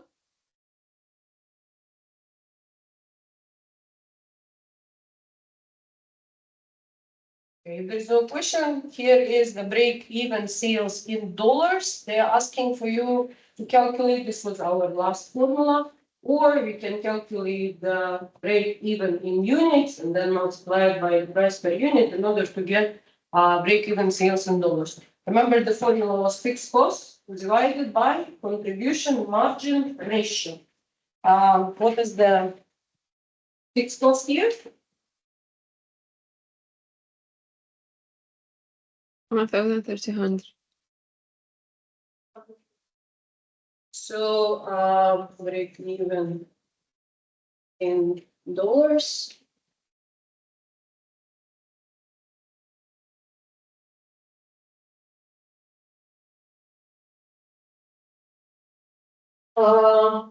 1,300, this was our fixed cost. Divided by contribution margin ratio, that's going to be 1.49 minus 0.38 divided by 1.49. What is the answer? BB 1,715. 1,715. Yes, those people are online, they're having access to the PowerPoint, that's why maybe they're answering that fast. Are you calculating or you are just pressing the button in order to get the answer?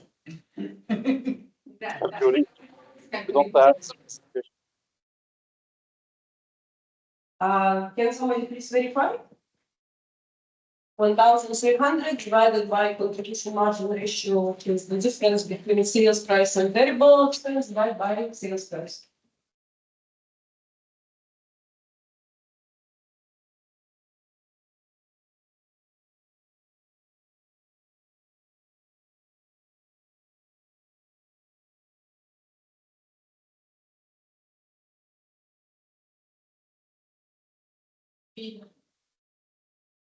So the contribution margin ratio, this one, is 0.753. And if you just divide 1,300 by 0.758, you are going to be getting 1,715. Okay? Or we can actually calculate it in a little bit different way. If I will divide fixed expenses by contribution margin per unit, right? I can get break even in units.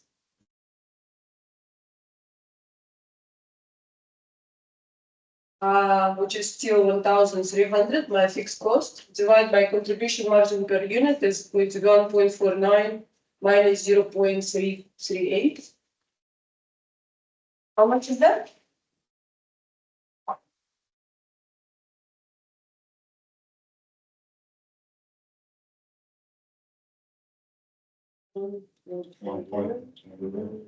Which should be 1.11. Here, and 1,300 divided by 1.11. 1,171. 1,171 multiplied by the sales price 1.49.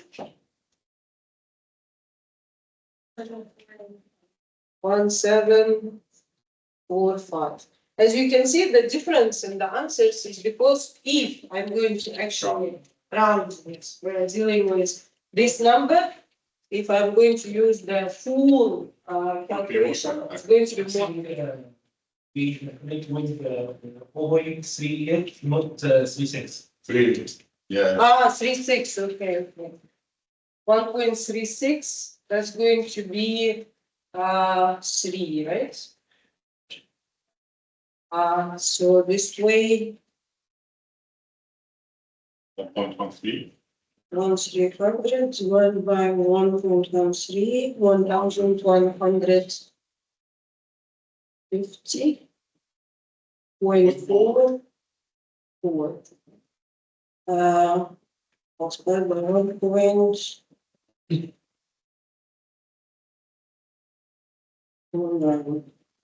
1.1714.15.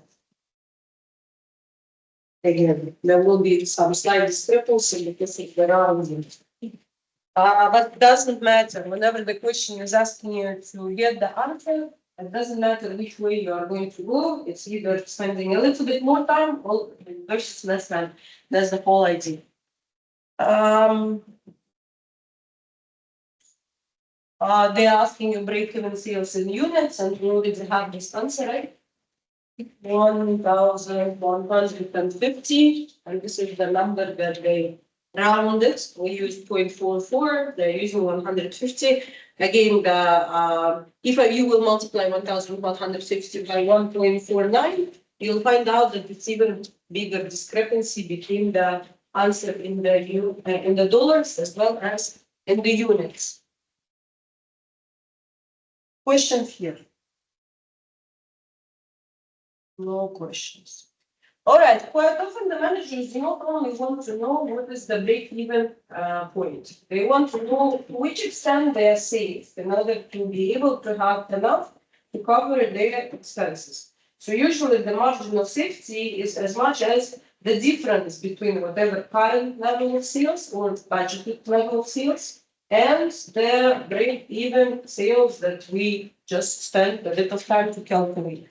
So the higher margin of safety, the more safe is the manager, and they can basically be having more flexibility in regards to control of their different types of the expenses. When looking at this example, whenever the company has 250,000 of sales at the month, however, they know that the break-even amount of sales is 200,000. Remember, we calculated that for this company, 400 units they need to sell in order to be able to cover their fixed as well as the variable expenses. For 400 multiplied by 500, which was the price per unit of the bicycles, will result in 200,000. We already dealt with these numbers. So if I want to see what is my margin of safety, I'm going to be comparing my actual sales that I'm having at the moment with the 500 units into the sales that has been calculated by the break-even analysis. So the 50,000, this is my margin of safety. Is it good or bad? Unfortunately, quite often it doesn't provide necessary information. So for this reason, we are usually translating it into percentages.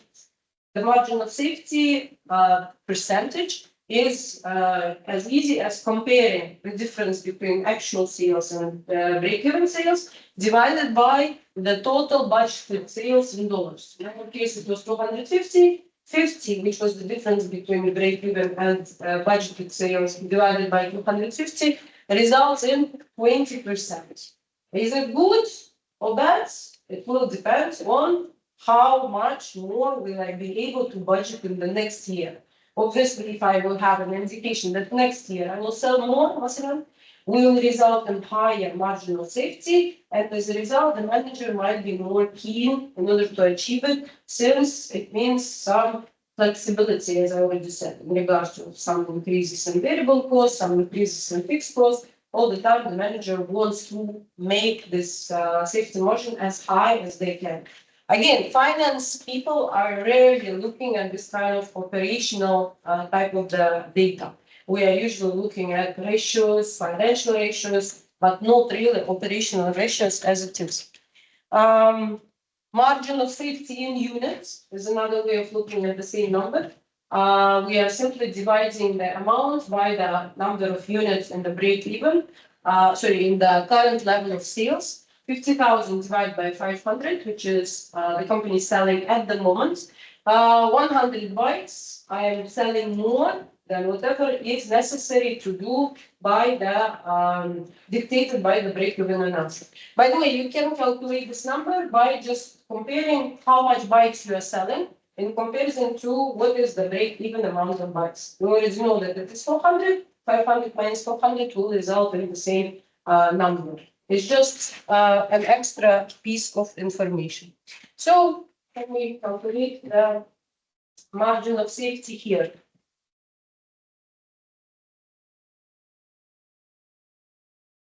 I will leave the calculations for the break-even units because we need it, remember? They want you margin of safety. So in dollars, not in percentages. No. Total. Margin of safety.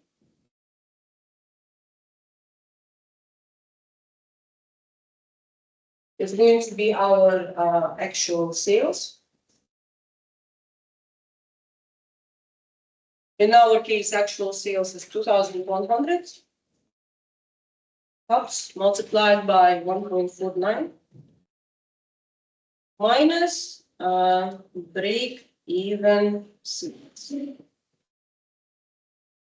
In our case, the break-even sales was 1,715. How much?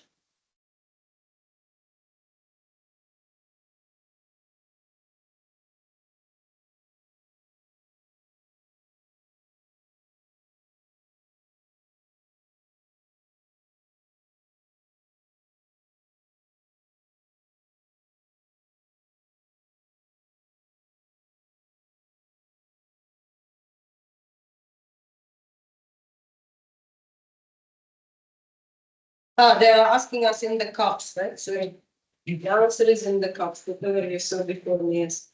So it's going to be 2,100 actual units. Minus break-even units. And we know that the break-even was 1,150. This number. How much?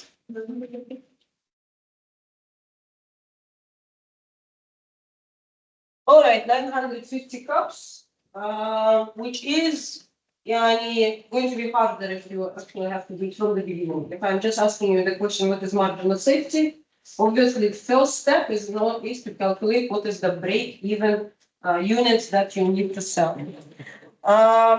The level of sales needed to achieve some sort of desirable profit. We're talking about another way of looking at the same concept as marginal safety. Sometimes the managers do not want to just measure how safe they are. They want to achieve some certain level of sales. So what is going to be the units as well as dollar value of sales in order for us to be able to achieve some certain desired level of profit? Is calculated using the same type of the approach as marginal safety. Just we are calling it in a little bit different way. There are two formulas again, or two ways. Quite often we are starting with our long way, always. It's a longer but a sure way, If you don't want to remember all of the formulas, unless the formula specifically is asking you, what is in sales? What is the quantity? In that case, you can just start to apply this formula for all of types of the calculation related to contribution margin, related to break-even analysis, related to what is the level of sales necessary. Unit contribution margin multiplied by quantity minus fixed expenses equal to some certain profit level that the manager is putting in front of you as a goal. For instance, here we are having 100,000 that you need to end up with. Most of probably this kind of questions are applicable for budget organizations, like if I'm working in, I do not know, some kind of ministry of finance and I'm receiving my contribution from the government. And I'm having some certain quota that I have to adhere to. So I will be interested in how to get into that to calculate what is necessary level of sales to be made. So 100,000, instead of putting it equal to 0, as it was in the break-even analysis calculation, we are just solving for quantity by following the same steps. In order to achieve 900 units, I need to sell. And then already when I get this number, I will be able to go even further. Then to ask myself a different question. Will I be able to achieve it? Or if I will not be able with the current capacity with my task force, what I need to change in order to for this to be 900 in the upcoming years. Quite often, the shortcut is also going to be available. If it is related to the exam, it doesn't matter for me how you are going to be solving it. The most important is just the answer. Unit of sales to attain profit is as easy as the target profit plus the fixed cost, which in our case of the break-even analysis, there was no target profit. It was equal to 0 plus fixed sales divided by contribution margin per unit. In our case, it was 100,000 plus 80 divided by contribution margin per unit it was 200. And we will be able to get the same type of answer.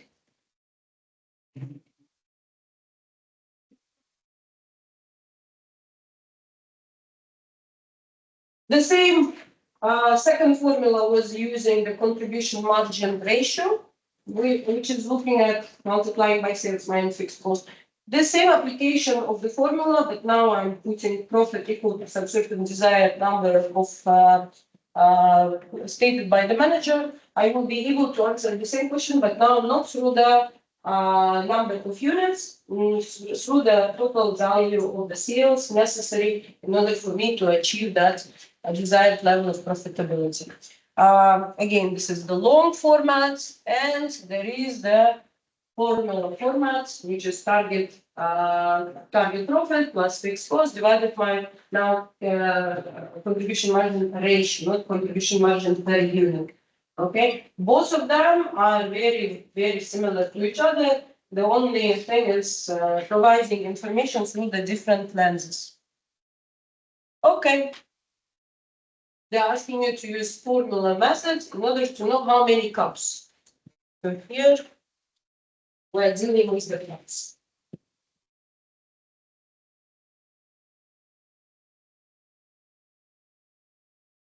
So,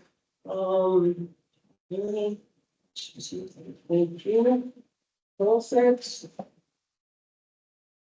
plus fixed cost divided by contribution margin per unit.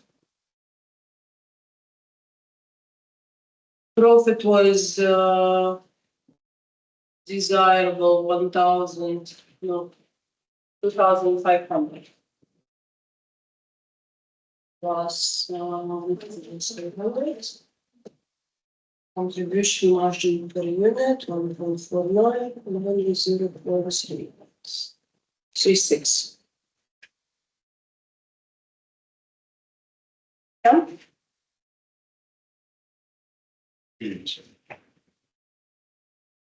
2,363 cups. All right. If it is going to be asking us about the in sales, right? We can very easily adjust this formula by taking in the denominator instead of the contribution margin per unit, contribution margin ratio, which is going to be this one, and the answer is going to be what?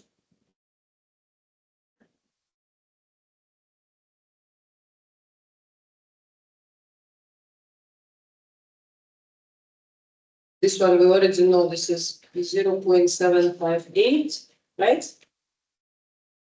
Well, it was 0.3866. Can contribution margin? 5,000.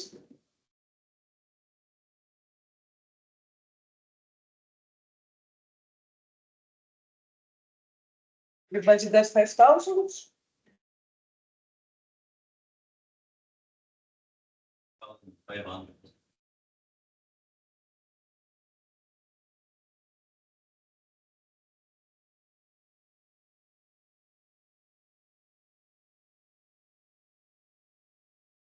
It's 0.758. Going to be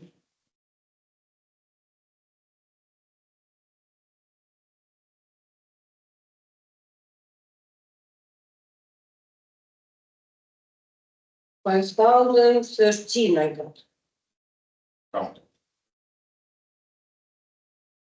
And sometimes one item, of course, with the coffees, you might be saying, yeah, it doesn't matter.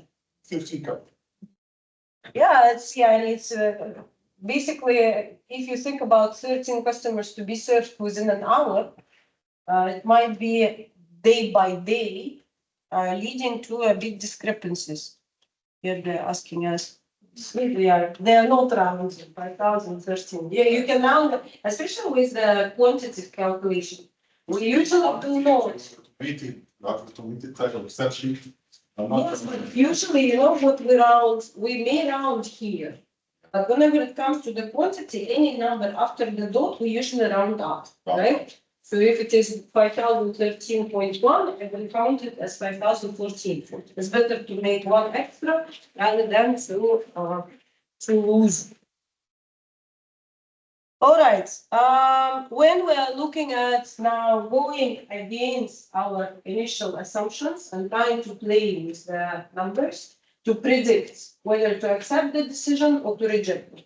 By the end of the day, we will be always looking at the total effect. What's going to be the effect on the net profit? Assuming that fixed costs, variable costs will behave according to predetermined changes. So let's see the first scenario. What if what is the impact on the profit if they are able to increase the sales from 500 to 540? However, there is a catch. Usually, this is what's going on in the real life. The benefit does not come without cost. So they are spending extra on their advertising and getting 540 extra bicycles that they're able to sell. Of course, in order for me to do it, I can go through the long way. What is the 540 multiplied by 500 minus 540 multiplied by 300 minus the 80? If you remember, this was our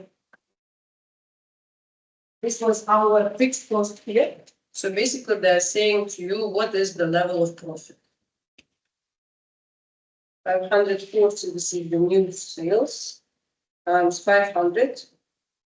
This is the price per unit, minus 540 times 300, minus 8,000.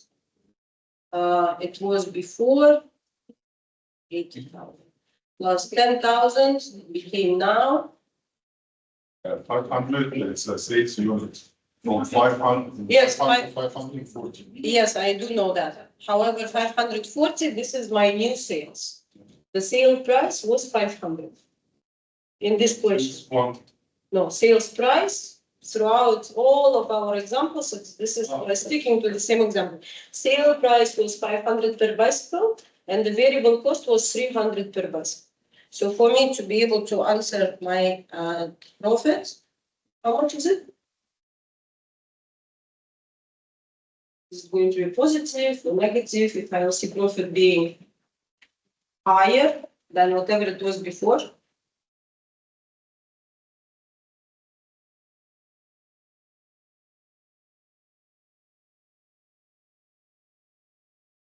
Minus 90,000 basically. 70%. 72,000.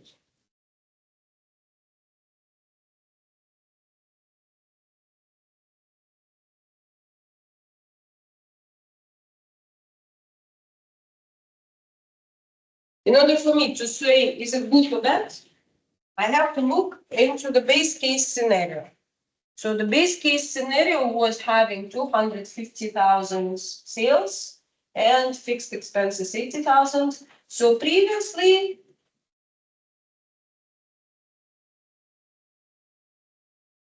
how come it's 72,000?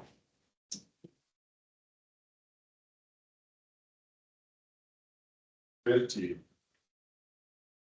540 multiplied by 500 minus 540 multiplied by 300 Minus 50. minus 10 minus sorry, minus and minus. 28.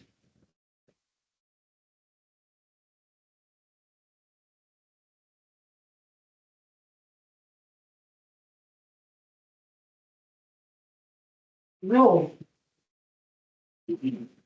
Yes, 18. Okay.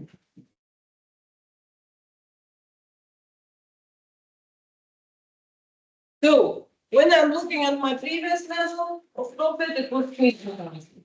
My new level of profit is going to be 18. What should be the decision of manager?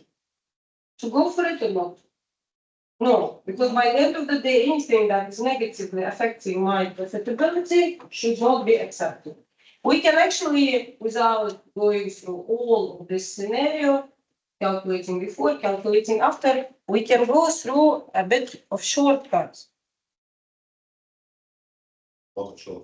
Yes. Because by the end of the day, what is happening? I am able to increase my sales by 40 extra units. Per bike, I am getting $200, which is my contribution margin per unit. So 40 extra bikes multiplied by contribution margin per unit, 200 will result in positive effect of 8,000. I am getting extra.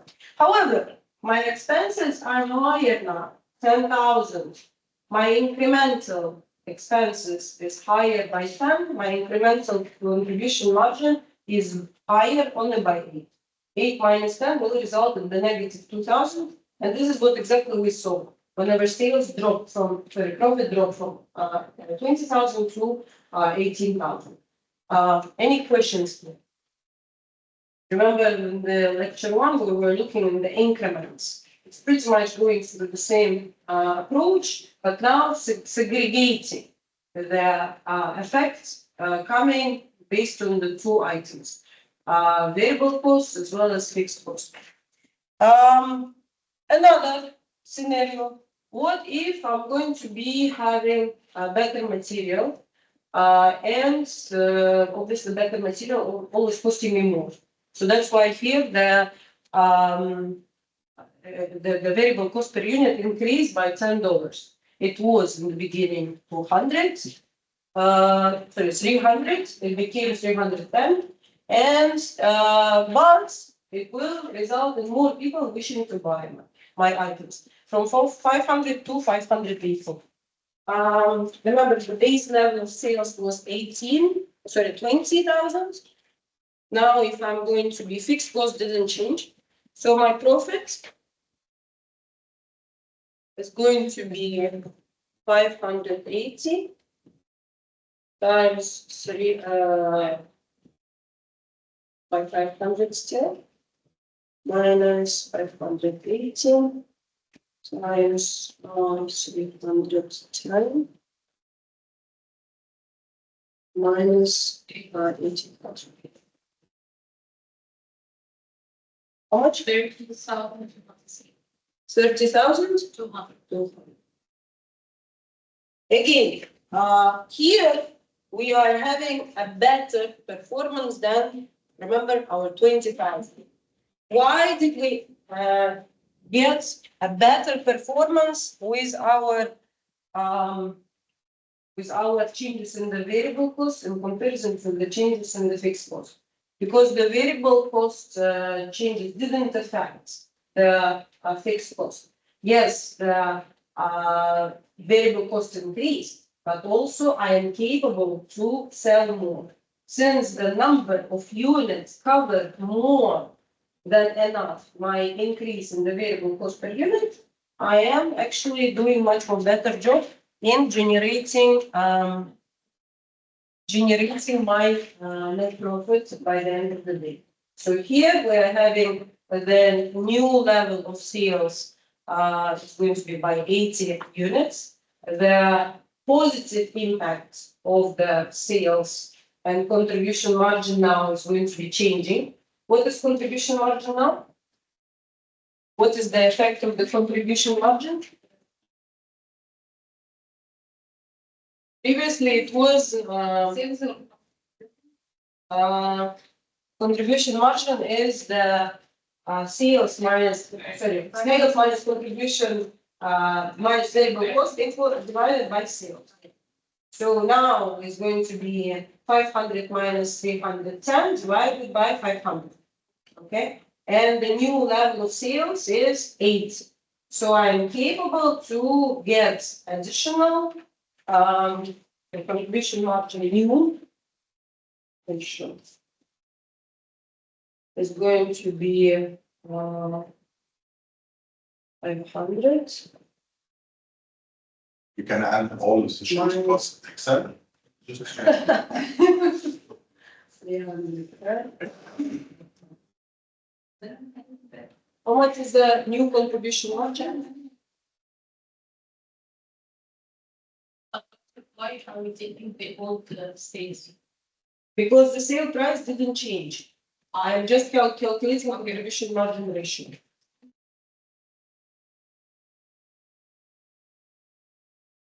0.38. 0.38, and in our case, I'm getting extra 80 units of sale.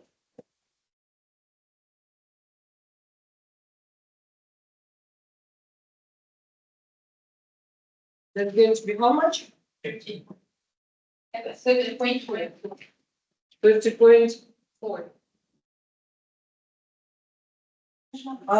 Which is going to be an extra coming from our variable cost, resulting in my total net operating income is going to be much more higher. It didn't have any fixed cost effects.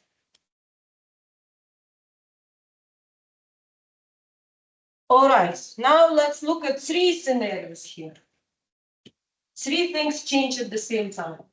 Again, the initial assumption was the sale price is the same, fixed cost, variable cost is the same, and company is selling only one product. Here we are still keeping the last assumption the same, still there is one product. However, we are cutting our selling price in order to sell more.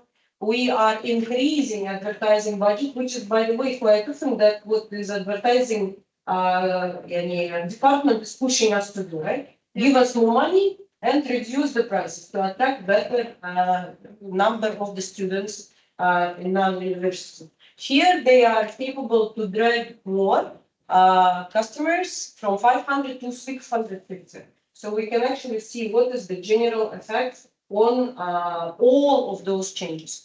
If I'm going to be looking at the new level of sales, 312, yes, variable expenses is going to be also recalculated because I'm selling more, 650 right now.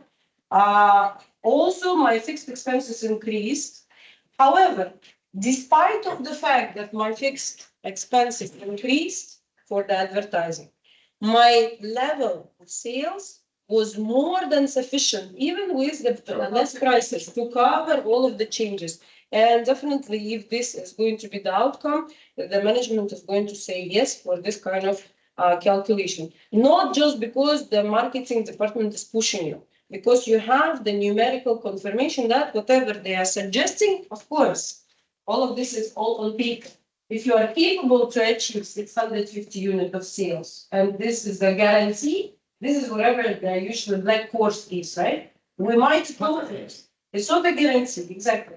But unless it might be a guarantee whenever the marketing department received subscription, which is pretty much the customer is on the waiting list, مثلا. In this case, like Apple is doing, right? In their case, it is guaranteed because they already have those customers applying to buy it. Here they are changing some fixed costs and variable cost segregation. They're deciding that the extra commission is going to be given to the sales force. So my variable expenses will increase by $15 per unit.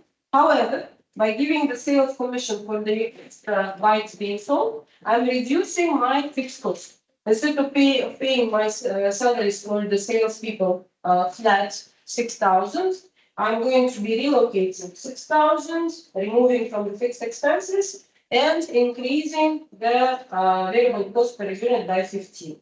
Previously it was 300, now it will become 315. Can we calculate what will be the impact?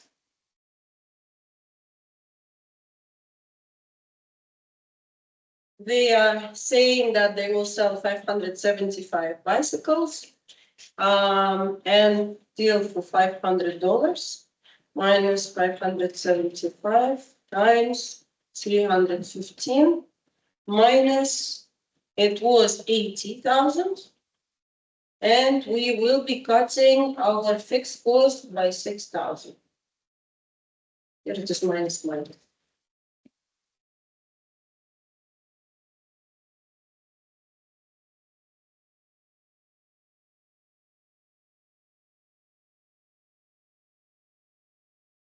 But 2,327. 2,300. 20,370. 3,375. What if I go to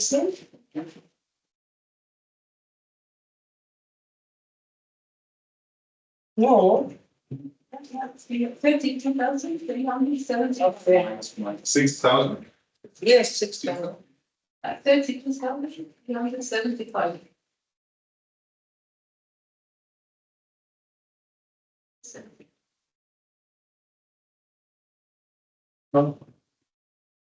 We have 80,000 minus 6,000, you can just put it as 74,000.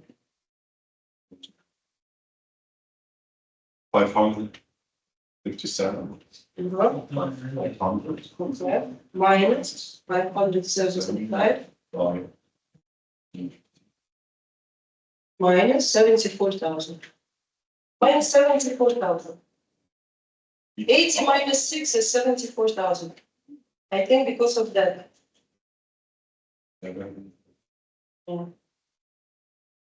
Okay. The thing is, the brackets are very important because if you will put without them, this will be minus. However, with the brackets, it's going to be making it as plus. Minus 6,000. No, if I will put it into the calculator like that, it's not the same as I'm putting it with the brackets. Okay? When you Yes, yes. So, yes.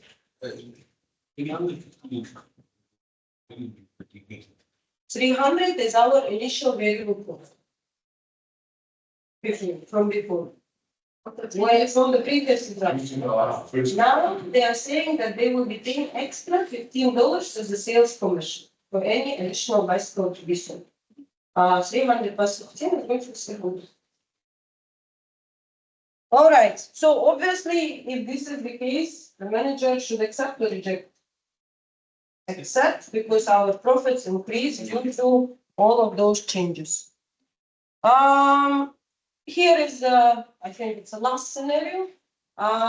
Here the deal is that they are selling 150 bicycles without distributing sales to other customers or fixed expenses. What should be the price that I should be selling for the wholesaler in order for me to increase my profit by 3,000? So it's another question, if I'm having a chance of eliminating my fixed cost by going through the wholesaler, how much is the minimum price that I should be stating for them for my sales to be increased by 3,000? If I'm doing this calculation, usually we are looking at how much going to be my sales in comparison to what is the number of the bicycles that I'm going to be selling. So 3,000 divided by 150, I will have to get $20 as my profit margin for every bicycle in order to have it leading to the increase in sales. My current variable cost is 300. I need to be capable to cover my variable cost since there is no fixed cost. Remember, this was the solution. And also I have to get extra $20 for every bicycle. So 320 should be my minimum price that I should be stating for the wholesaler in order to reach my desired increase in the net profit by 3,000. So if I'm going to be, I can do the lecture, 472.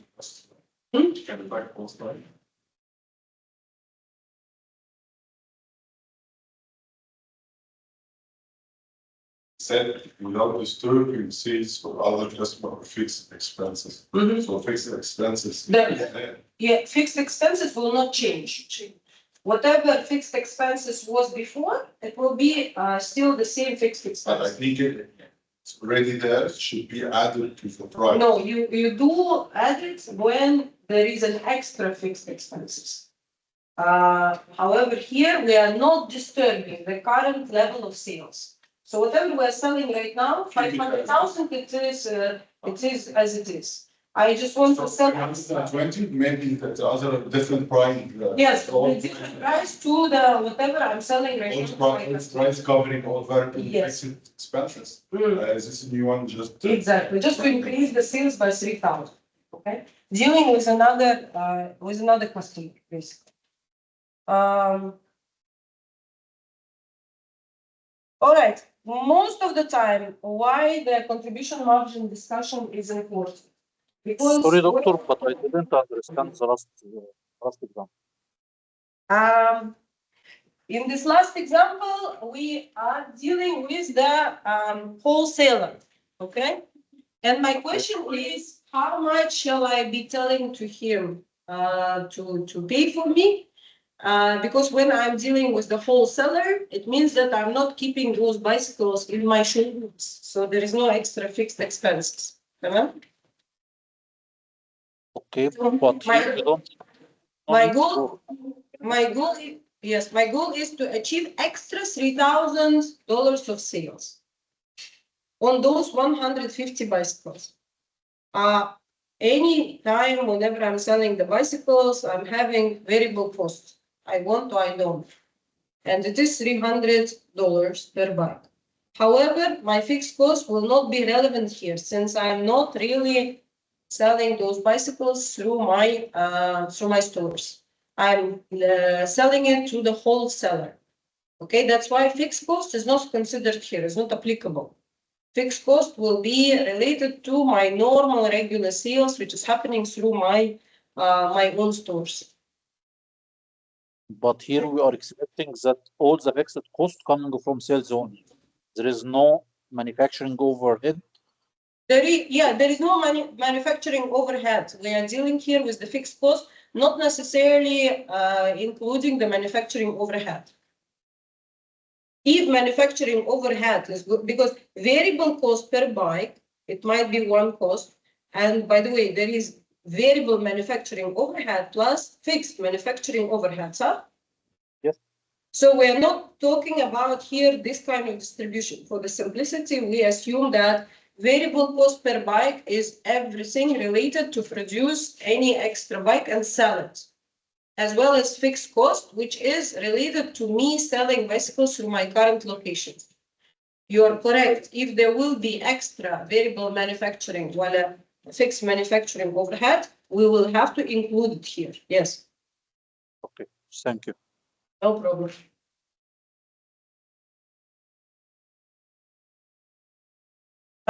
So the example here is the typical scenario where the managers might be getting it alone whenever they are putting the goal in front of the sales force to sell as many items without putting enough attention to contribution margin. So for instance, if I'm having those surfboards which are being sold, one is sold at $100 and contribution margin is only $25.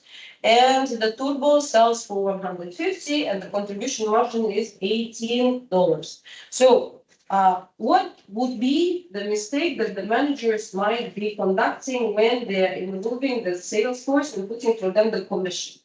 Commission is usually based on the sales price.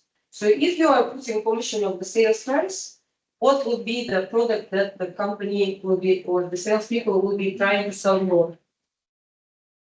The one that costs more, exactly.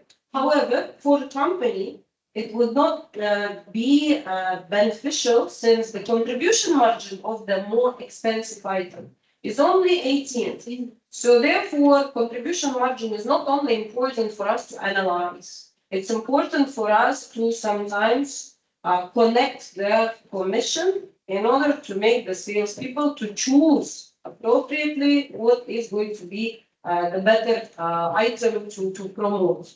If I will connect my the extra percentage for the salespeople to the contribution margin, I will probably do better job and benefit the company more in comparison to leaving it just for the decision of the salespeople. When we're dealing with the graphic form, quite often this is what the managers love to show to their upper management, not only to calculate, but actually by graph to indicate what are the scenarios, you know, because whatever we were dealing with is just one outcome. However, managers usually like to look into the full story. What if there will be sales at this level, at this level, at this level? The break-even analysis at this level, and this level, and this level. So, yes, so graphical representation, basically. In order for us to do graphs, obviously Excel is going to be a point of help. We definitely do all of that calculations on the table format in order for us to use the input to be able to prepare the graphical visualization of the fixed cost, which is same despite of the level of sales, of the variable cost, which is going to be higher the more units you are selling, and the visualization of the sales, which is going to be, profit, which is going to be generated by the company whenever we are moving from different types of the scenarios. So if I'm going to be looking at the intercepts, this is my break-even point. All of the situations before, or all of the quantities that were up to break-even point is not profitable situation. So only from here, we're starting to be able to generate an extra profit for any unit of sales. And these graphs are very much easy to be adjusted, to be automatically recalculated as soon as the numbers coming from the floor is changing. When you will go into the operation managers, you will probably see a lot of those kind of graphs related to different types of the departments for them to be able to analyze. I remember one time I was dealing with one of my students managing the factory, and he was proudly showing his wall, which is constantly updated by his assistants, having a lot of graphs, charts coming from the operational floor in order for him to make appropriate decisions. The break-even point for a multi-product company, previously we were looking only at one product.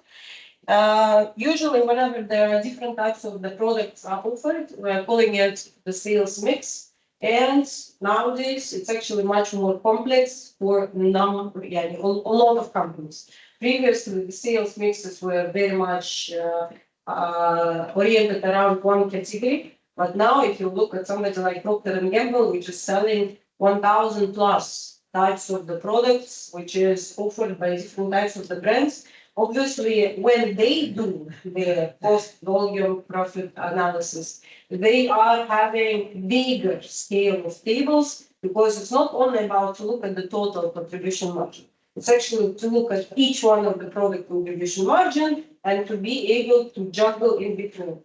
Will it make our today's discussion more complex? Yes, but only from the perspective of going into a little bit of depth, isolating them from each other, and then making the decision. Here is the example of the company which is having now two types of products, the bicycles and the cars. So if I'm having the variable expenses as well as the fixed expenses calculated, I will be able to see what is my contribution margin for every single product. But by the end of the day, the total contribution margin is going to be the one that managers will be considering, taking into consideration that the product mix, 45% is coming from this item, and 55% of my product is coming from here. So assumption in this chart is that this product mix is going to be the same. As soon as the product mix is going to change, our analysis is going to be a little bit of shifted, and the assumptions need to be just adjusted in this. No, this is not an average. This is an actual output representing the focus of the company. This item is costing. No, I mean the total variable expenses. Yeah, total variable expenses is calculated. It's not an average. It's this plus this. 45. This is not an average. We are not taking this plus this. Here it looks like it is an average because of these percentages. However, if the company would be having 20% here and 80% here, you will see that the variable expense is going to be 80 coming from here, then 20 coming from here. Okay. It looks like by coincidence that it's an average. We calculate 40% plus 55% by 2 equal. So average 40 plus 55. Yeah, because 50. It's 48. Yeah, and by the end of the day. 60, 55, average is what? 50, 51. Why? Because this and this is almost half. For this reason, it looks for you like that. But the big scale. Yes. It depends on where are you actually concentrating on. If 3 products, 5 products, maybe. And by the way, this sales mix, the managers need to be selecting based on the better product, right? For instance, if that is the case, my product here is having contribution margin 40, here is 55, I would concentrate on this one because it's slightly better than the previous one, right? So them putting here 55% is actually explained by the fact that the contribution margins here is 55% higher. Yes. So when I'm looking at the dollar sales to break even, I'm using the same formula, but now not looking at the individual the contribution margins. I'm looking at the total contribution margin. In my case, it is 48.2. So if I'm going to be looking at my total fixed expense, which is 170 divided by 48.2, I'm going to receive my number of sales that is expected for the entire company. How did I do these numbers? Considering that this and this is going to be fixed. So 55% out of this is going to result in this. 45% out of this is going to result in the sales here equal to that. Dividing it by my price per unit, I will be finding out quantity per unit necessary here and here, and continue building it with my variable costs, with my contribution margin, as well as my total. You will find out that there is a discrepancy. If I will actually calculate it, it's not going to end up as in zero. This back check. Why? Simply because of the rounding error that took place earlier. But usually, whenever the numbers are very much accurate, there is no left out miscalculation. Any questions? Yes. When we sell in sales mix, 45%, yes, and it's at 40, then 55. Because this is not related to this. This is not related to this. This is just my contribution margin. But this is how much of my total sales coming from this product. 45% of my sales coming from this product. Yes, products driving it. And here is 55%. By the end of the day, they have to be equal to 100. By the way, these plus this should not be equal to 100. It can be any kind of random numbers within some certain range. Okay. By the way, this is why you are looking at this as this plus this divided by 2. It's this multiplied by this plus this multiplied by this weighted average, basically contribution margin. Okay. All right. Let's do together. I will send those people online the documents.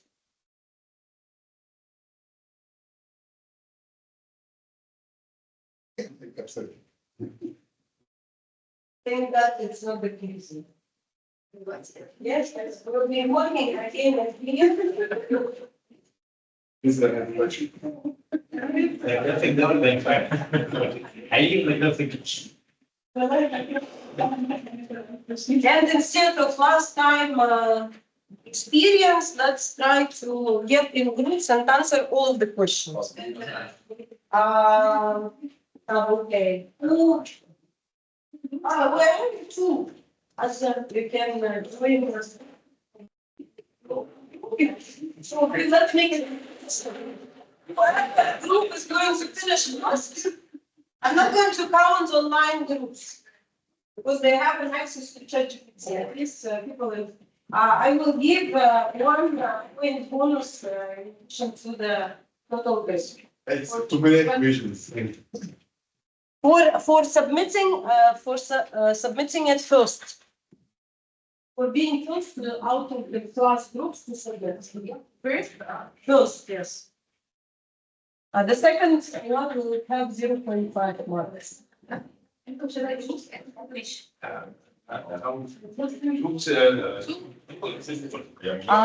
Groups of two. Yes. Is the PPT on Moodle or? No, I'm going to the PowerPoint. Yes. This one is not, but the other one is, and the other one includes all of the formats.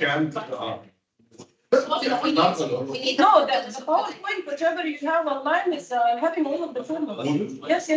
Shall we the same case, right? This is Hello, doctor. I have the full case. Yes. I'm going to send to you guys the case that I already distributed to them. Just a second. Okay, thank you.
We start.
All right, let me just, يا جماعة online, I already sent to you guys the case in the email.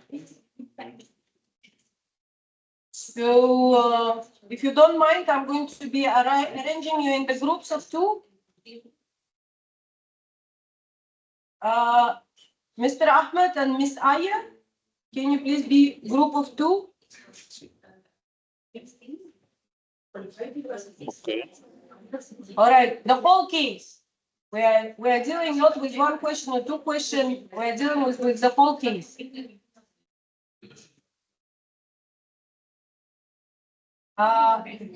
Mr. Bahaya and Ms. Dunya?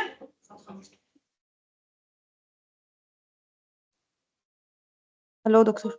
Yes, I just sent you the case, so if you and Mr. Bahaya will work together, Ms. Dunya? Okay, I received it on mail. Thank you, doctor. Okay. Mr. Isa and Mr. Muhammad, can you work together?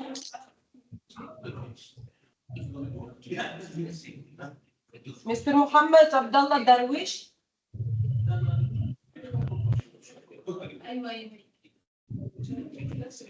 I sent you the case. Yes, and all of the questions you need to answer together. Which one, doctor? And Mr. Omar and Ms. Fatma?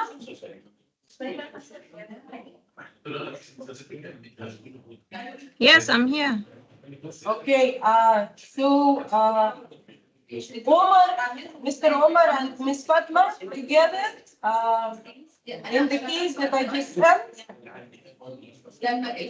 Sorry, doctor, which Omar? We have two Omar in the course. There is only one Omar I see here. Okay. Omar Khalid. Maybe Omar. Yeah, that's me. Okay. Dr. Muhammad Darwish and Isa, question number Muhammad Darwish and Mr. Isa. Yes. Which cause? The whole case. It's not one question or two questions, it's the whole case. Okay, doctor. Okay. Okay. Thank you. And Mr. Ahmed, I said to you to work with Miss Aya, but she left. So if you can please work with Miss Yomna. Okay, doctor. Okay. Did everybody receive the cases? Yes. Okay. Okay. Right here. Also the case.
How much will the company report? Yes.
Because I focused one point.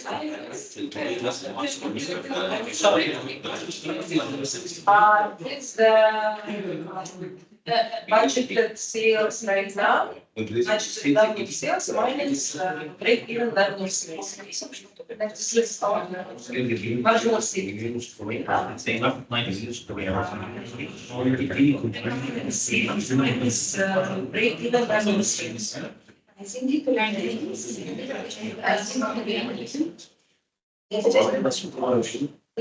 if it is marginal sales percentage, in that case, it is divided by now direct ratio sales.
صح مش ده اللي انت بتجيب على التفسير ده بيبقى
Oh, you need Excel.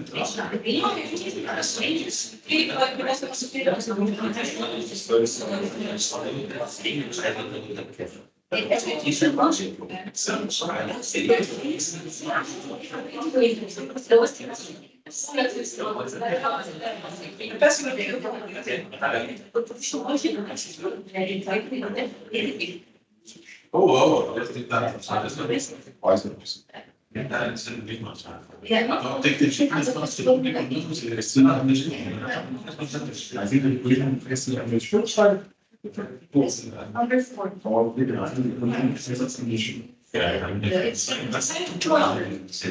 You are how many minutes you have to start.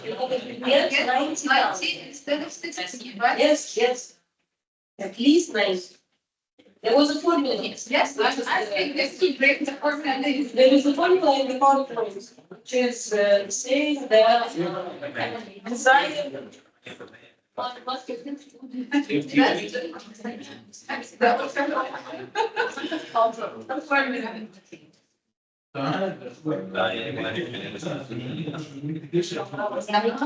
Our target profit. Target profit minus fixed. Plus fixed target. Our target profit plus fixed expenses divided by contribution margin and unit or contribution margin as a ratio.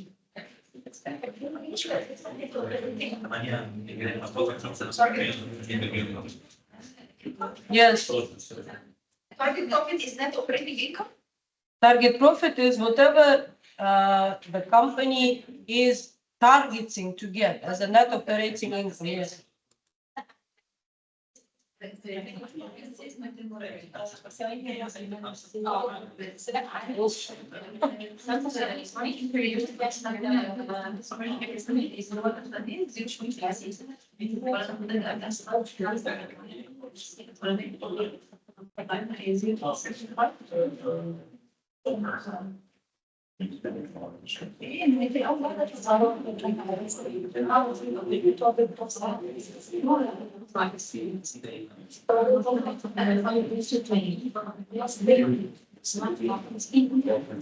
Yes, since number of units which is the total sales is the contribution margin ratio. So the only difference is between unit sales and I think that's the profit. Instead of sales, and we want the net charge. There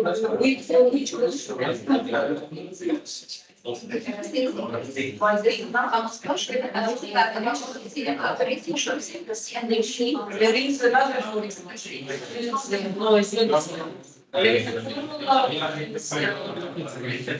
change of the change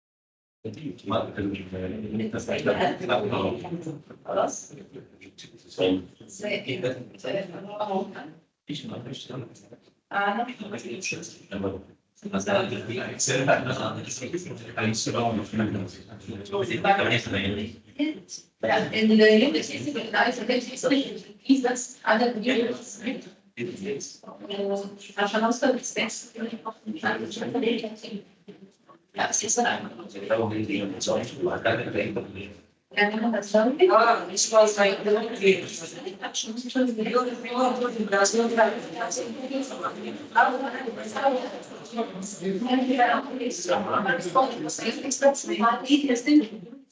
يوم 20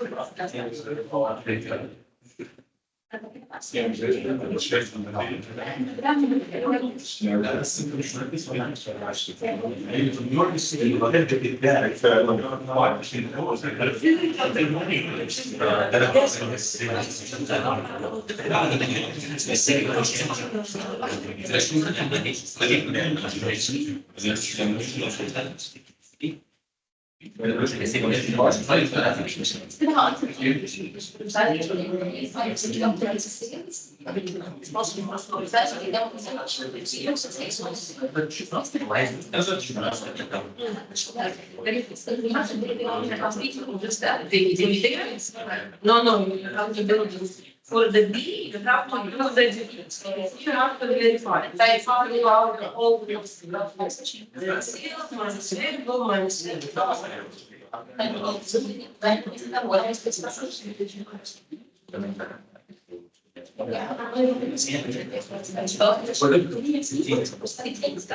Yes, if it is a unit. It's how many units necessary in order to start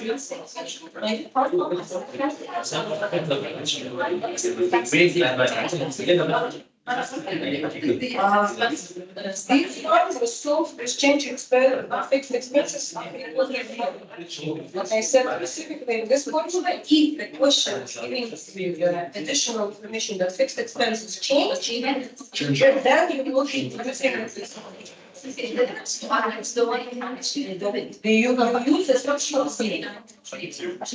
So the one that you have. This one is going to be 0 because I'm not expecting that the fixed expenses will be in your case. Okay? It was not always there is a luxury of not changing.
The rest of the stuff like movies, but it's not that.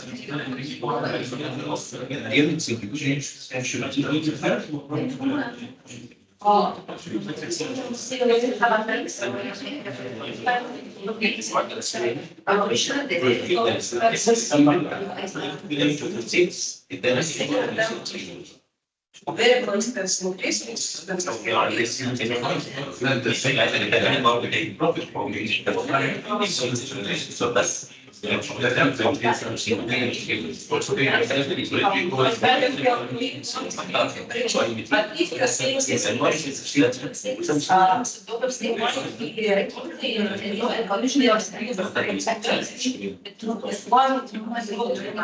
if you're saying want to measure it. However, if it is was not met as soon as sales levels you can calculate. It should be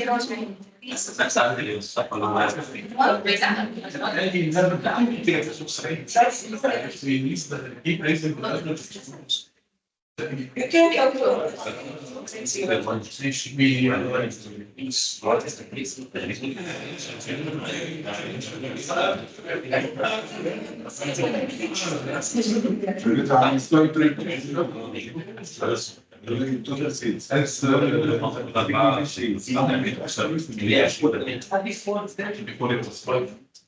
The Muslim student is only 5%. We are taking the decision.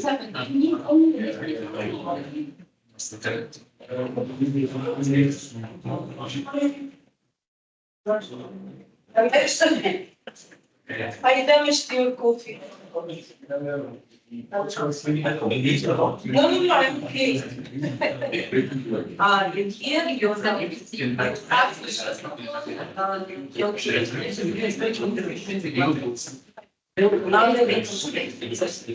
then you have to get the new drink. And then they should go up the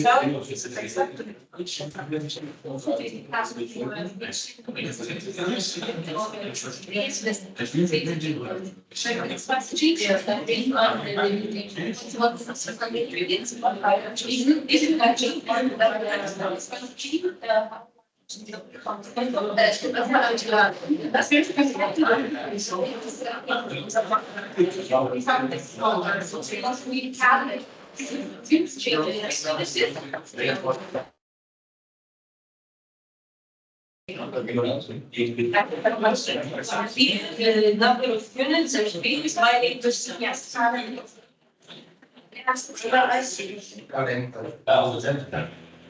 كل مرة الحمد لله. Okay, we're having one team which already done. Only that means. But it will be under one condition if I were going to receive the answers and all of them will be correct.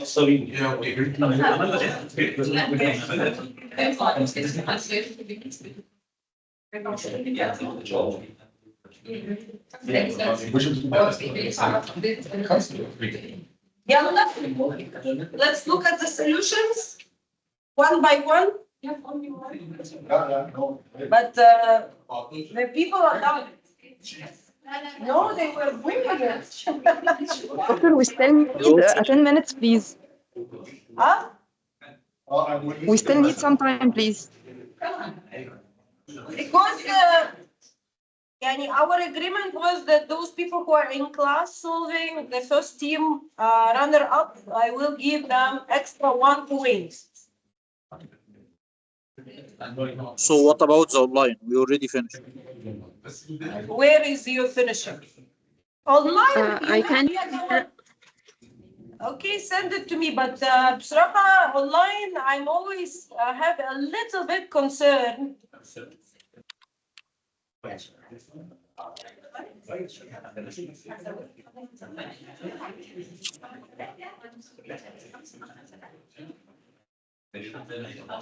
Email or what?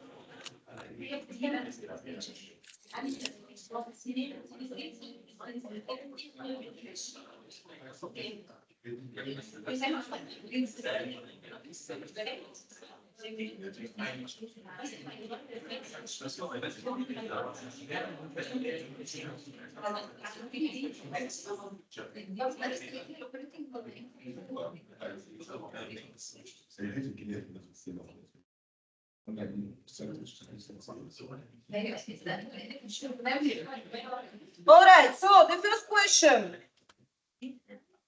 The first question was very easy one, right? Contribution ratio and variable expense ratio. I don't think that anybody had a problem of calculating 45 divided by 60 and 15 divided by 6. 75 and 25%. I don't think that it is the most challenging thing. The second question was, what is the break-even point? How much was it? 16,000 units. Okay. $16. Okay. $960. Everybody got this one, right? Okay. The second one was, the third one was, if the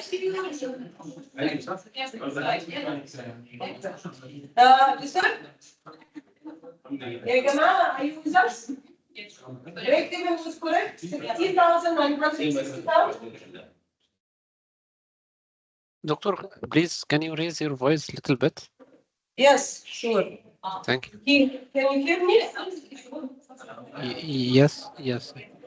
Because I'm using mic, I'm not sure if it's making difference or not. Little bit for. Okay. So the third question.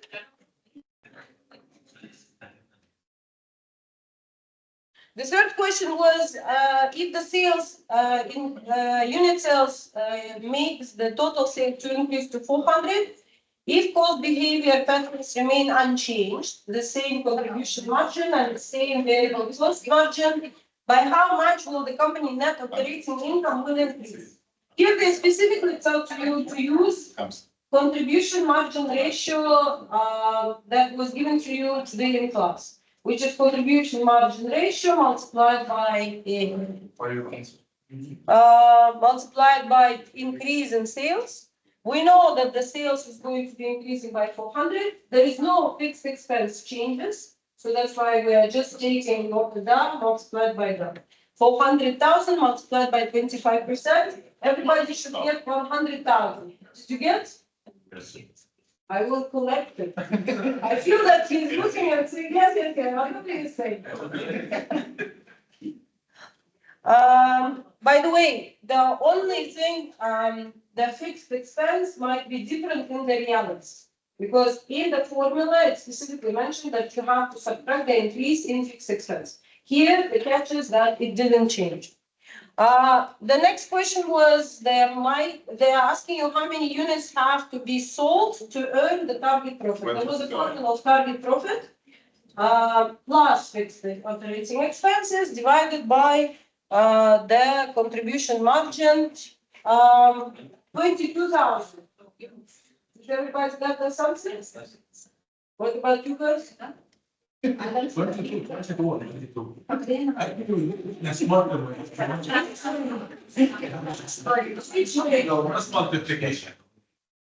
Okay. So here they just want you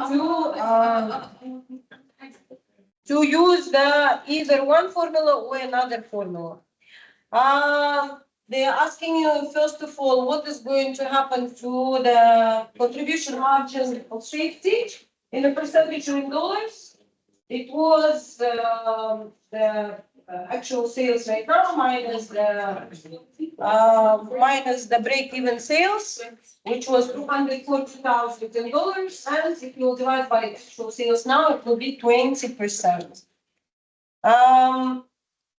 The degree of operating leverage was very high. Right? The increase of sales by 8%. What percentage would you expect net operating income to expense? It will be 8% multiplied by 5, basically. Very easy calculation. See, Azar, this is why we need the break-even, the degree of operating leverage. For us not to build the entire income statement, but just to get an answer without any hesitation.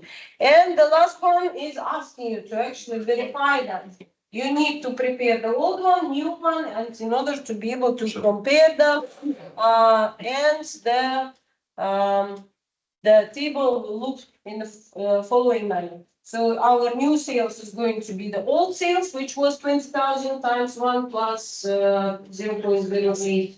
And as a result, you will have to recalculate the entire sheet. How do I know the change of 40%, 84,000 minus 60,000 divided by 60,000? You will get your 40%.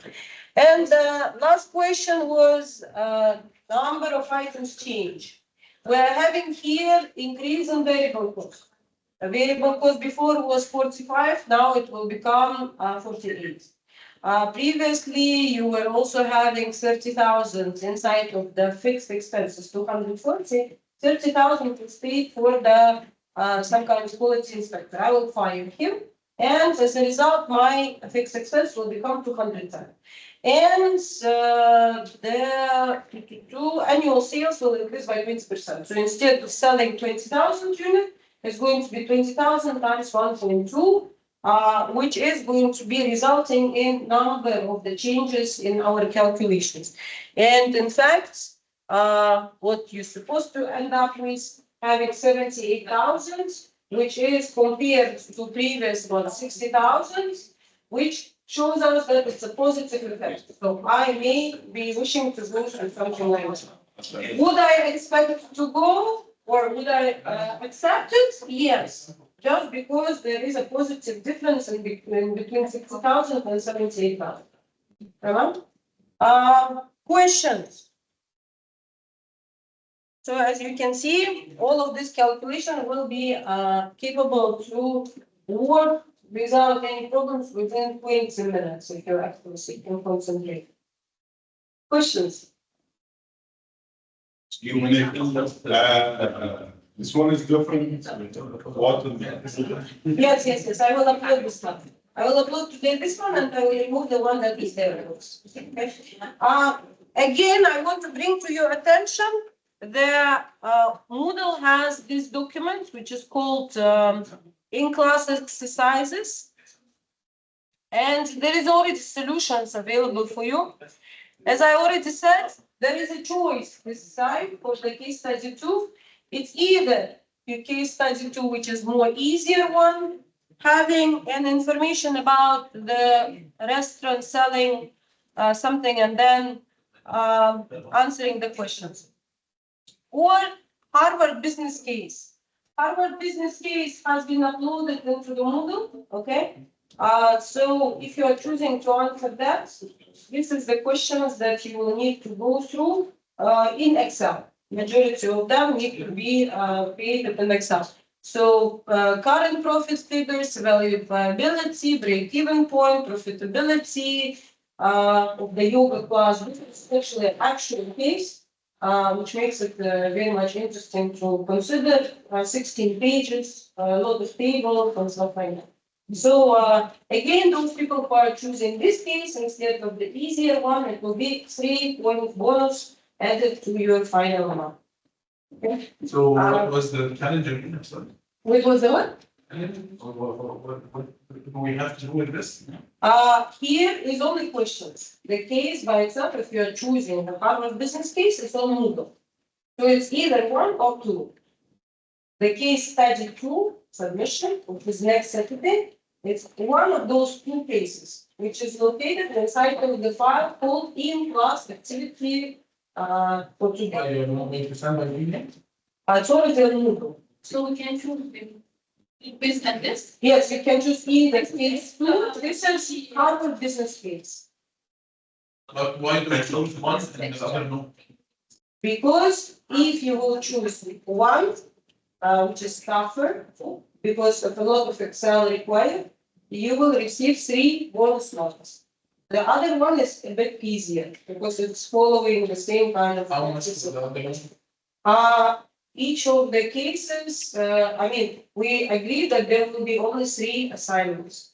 One that you submitted, you will submit today will worth 10%. The second one, 20%, and the third one, 20%. So this is 20%. 20%. Yes. Yeah. Why are we already into the business of sitting and negotiating? Yeah.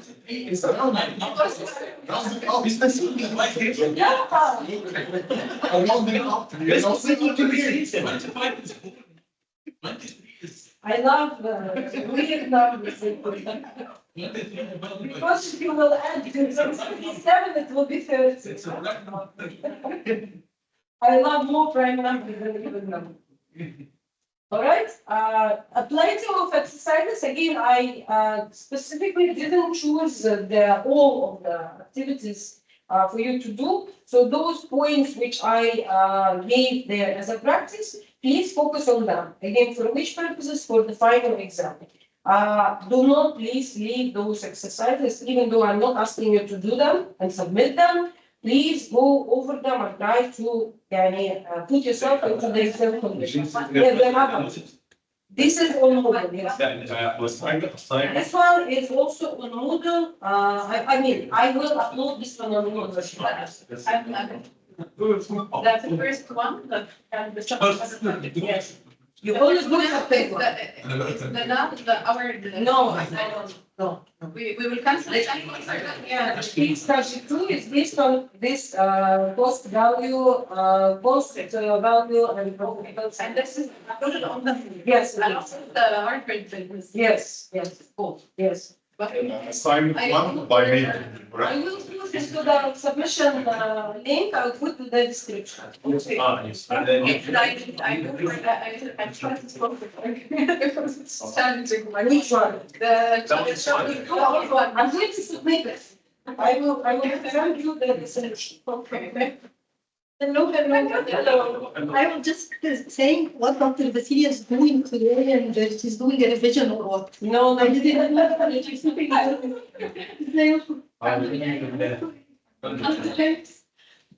then on They're already giving me a hard time, telling that Dr. Nofa is giving to us the cases, which is very, and you are making us to do the homework and quizzes.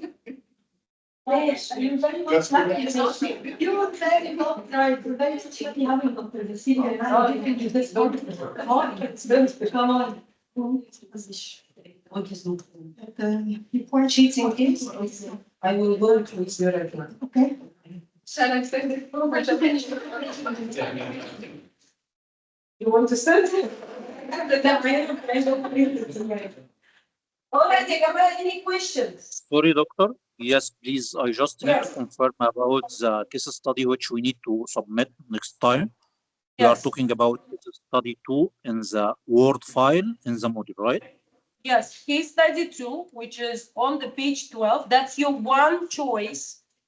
You can choose to either do that, or you can go into the Moodle and submit. There is SVP. Okay. SVP analysis case. Can you see it? No. This SVP analysis case, this is the Harvard business case. So it's one of the two. Tamam? I just CVB or the second case study, right? Case study 2, yes. Case study 2, which is coming from the document which is called in-class exercises. Yes, okay. Or first one is CVB analysis case, right? Yes. Okay. This needs to be, this is for chapter 5, and this is for chapter 5, which is the chapter that we covered today. The CVP case study will be prepared on Excel. Okay? So if you are choosing to complete it, it should be submitted in Excel. Okay. Okay. The midnight of the submissions? The Saturday next week, midnight of Saturday. No, you can take it, use it. And I will upload the PowerPoint which has the solutions. I think from this exercise, revise the slides to get back to the exercise. You can, And they back to the. yes, and you can also do, because of this, no, there is no, I can understand. In class exercise chapter 5, I believe that there are 5 similar with answers. So you can read the question and try to answer it. Okay. No problem. Okay, Jamal? All right. The case study 1 is on the email, yes. The second one to be submitted on the Moodle. I will open the link and describe what to do and stuff like that. Tamam? You need this one or this one? I mean, this one, or inside of here, there is the case study 2. You need to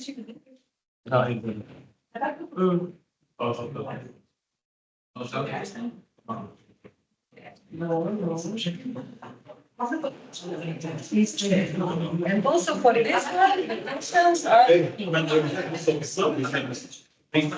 No, Harvard business. Okay? Questions here. 5.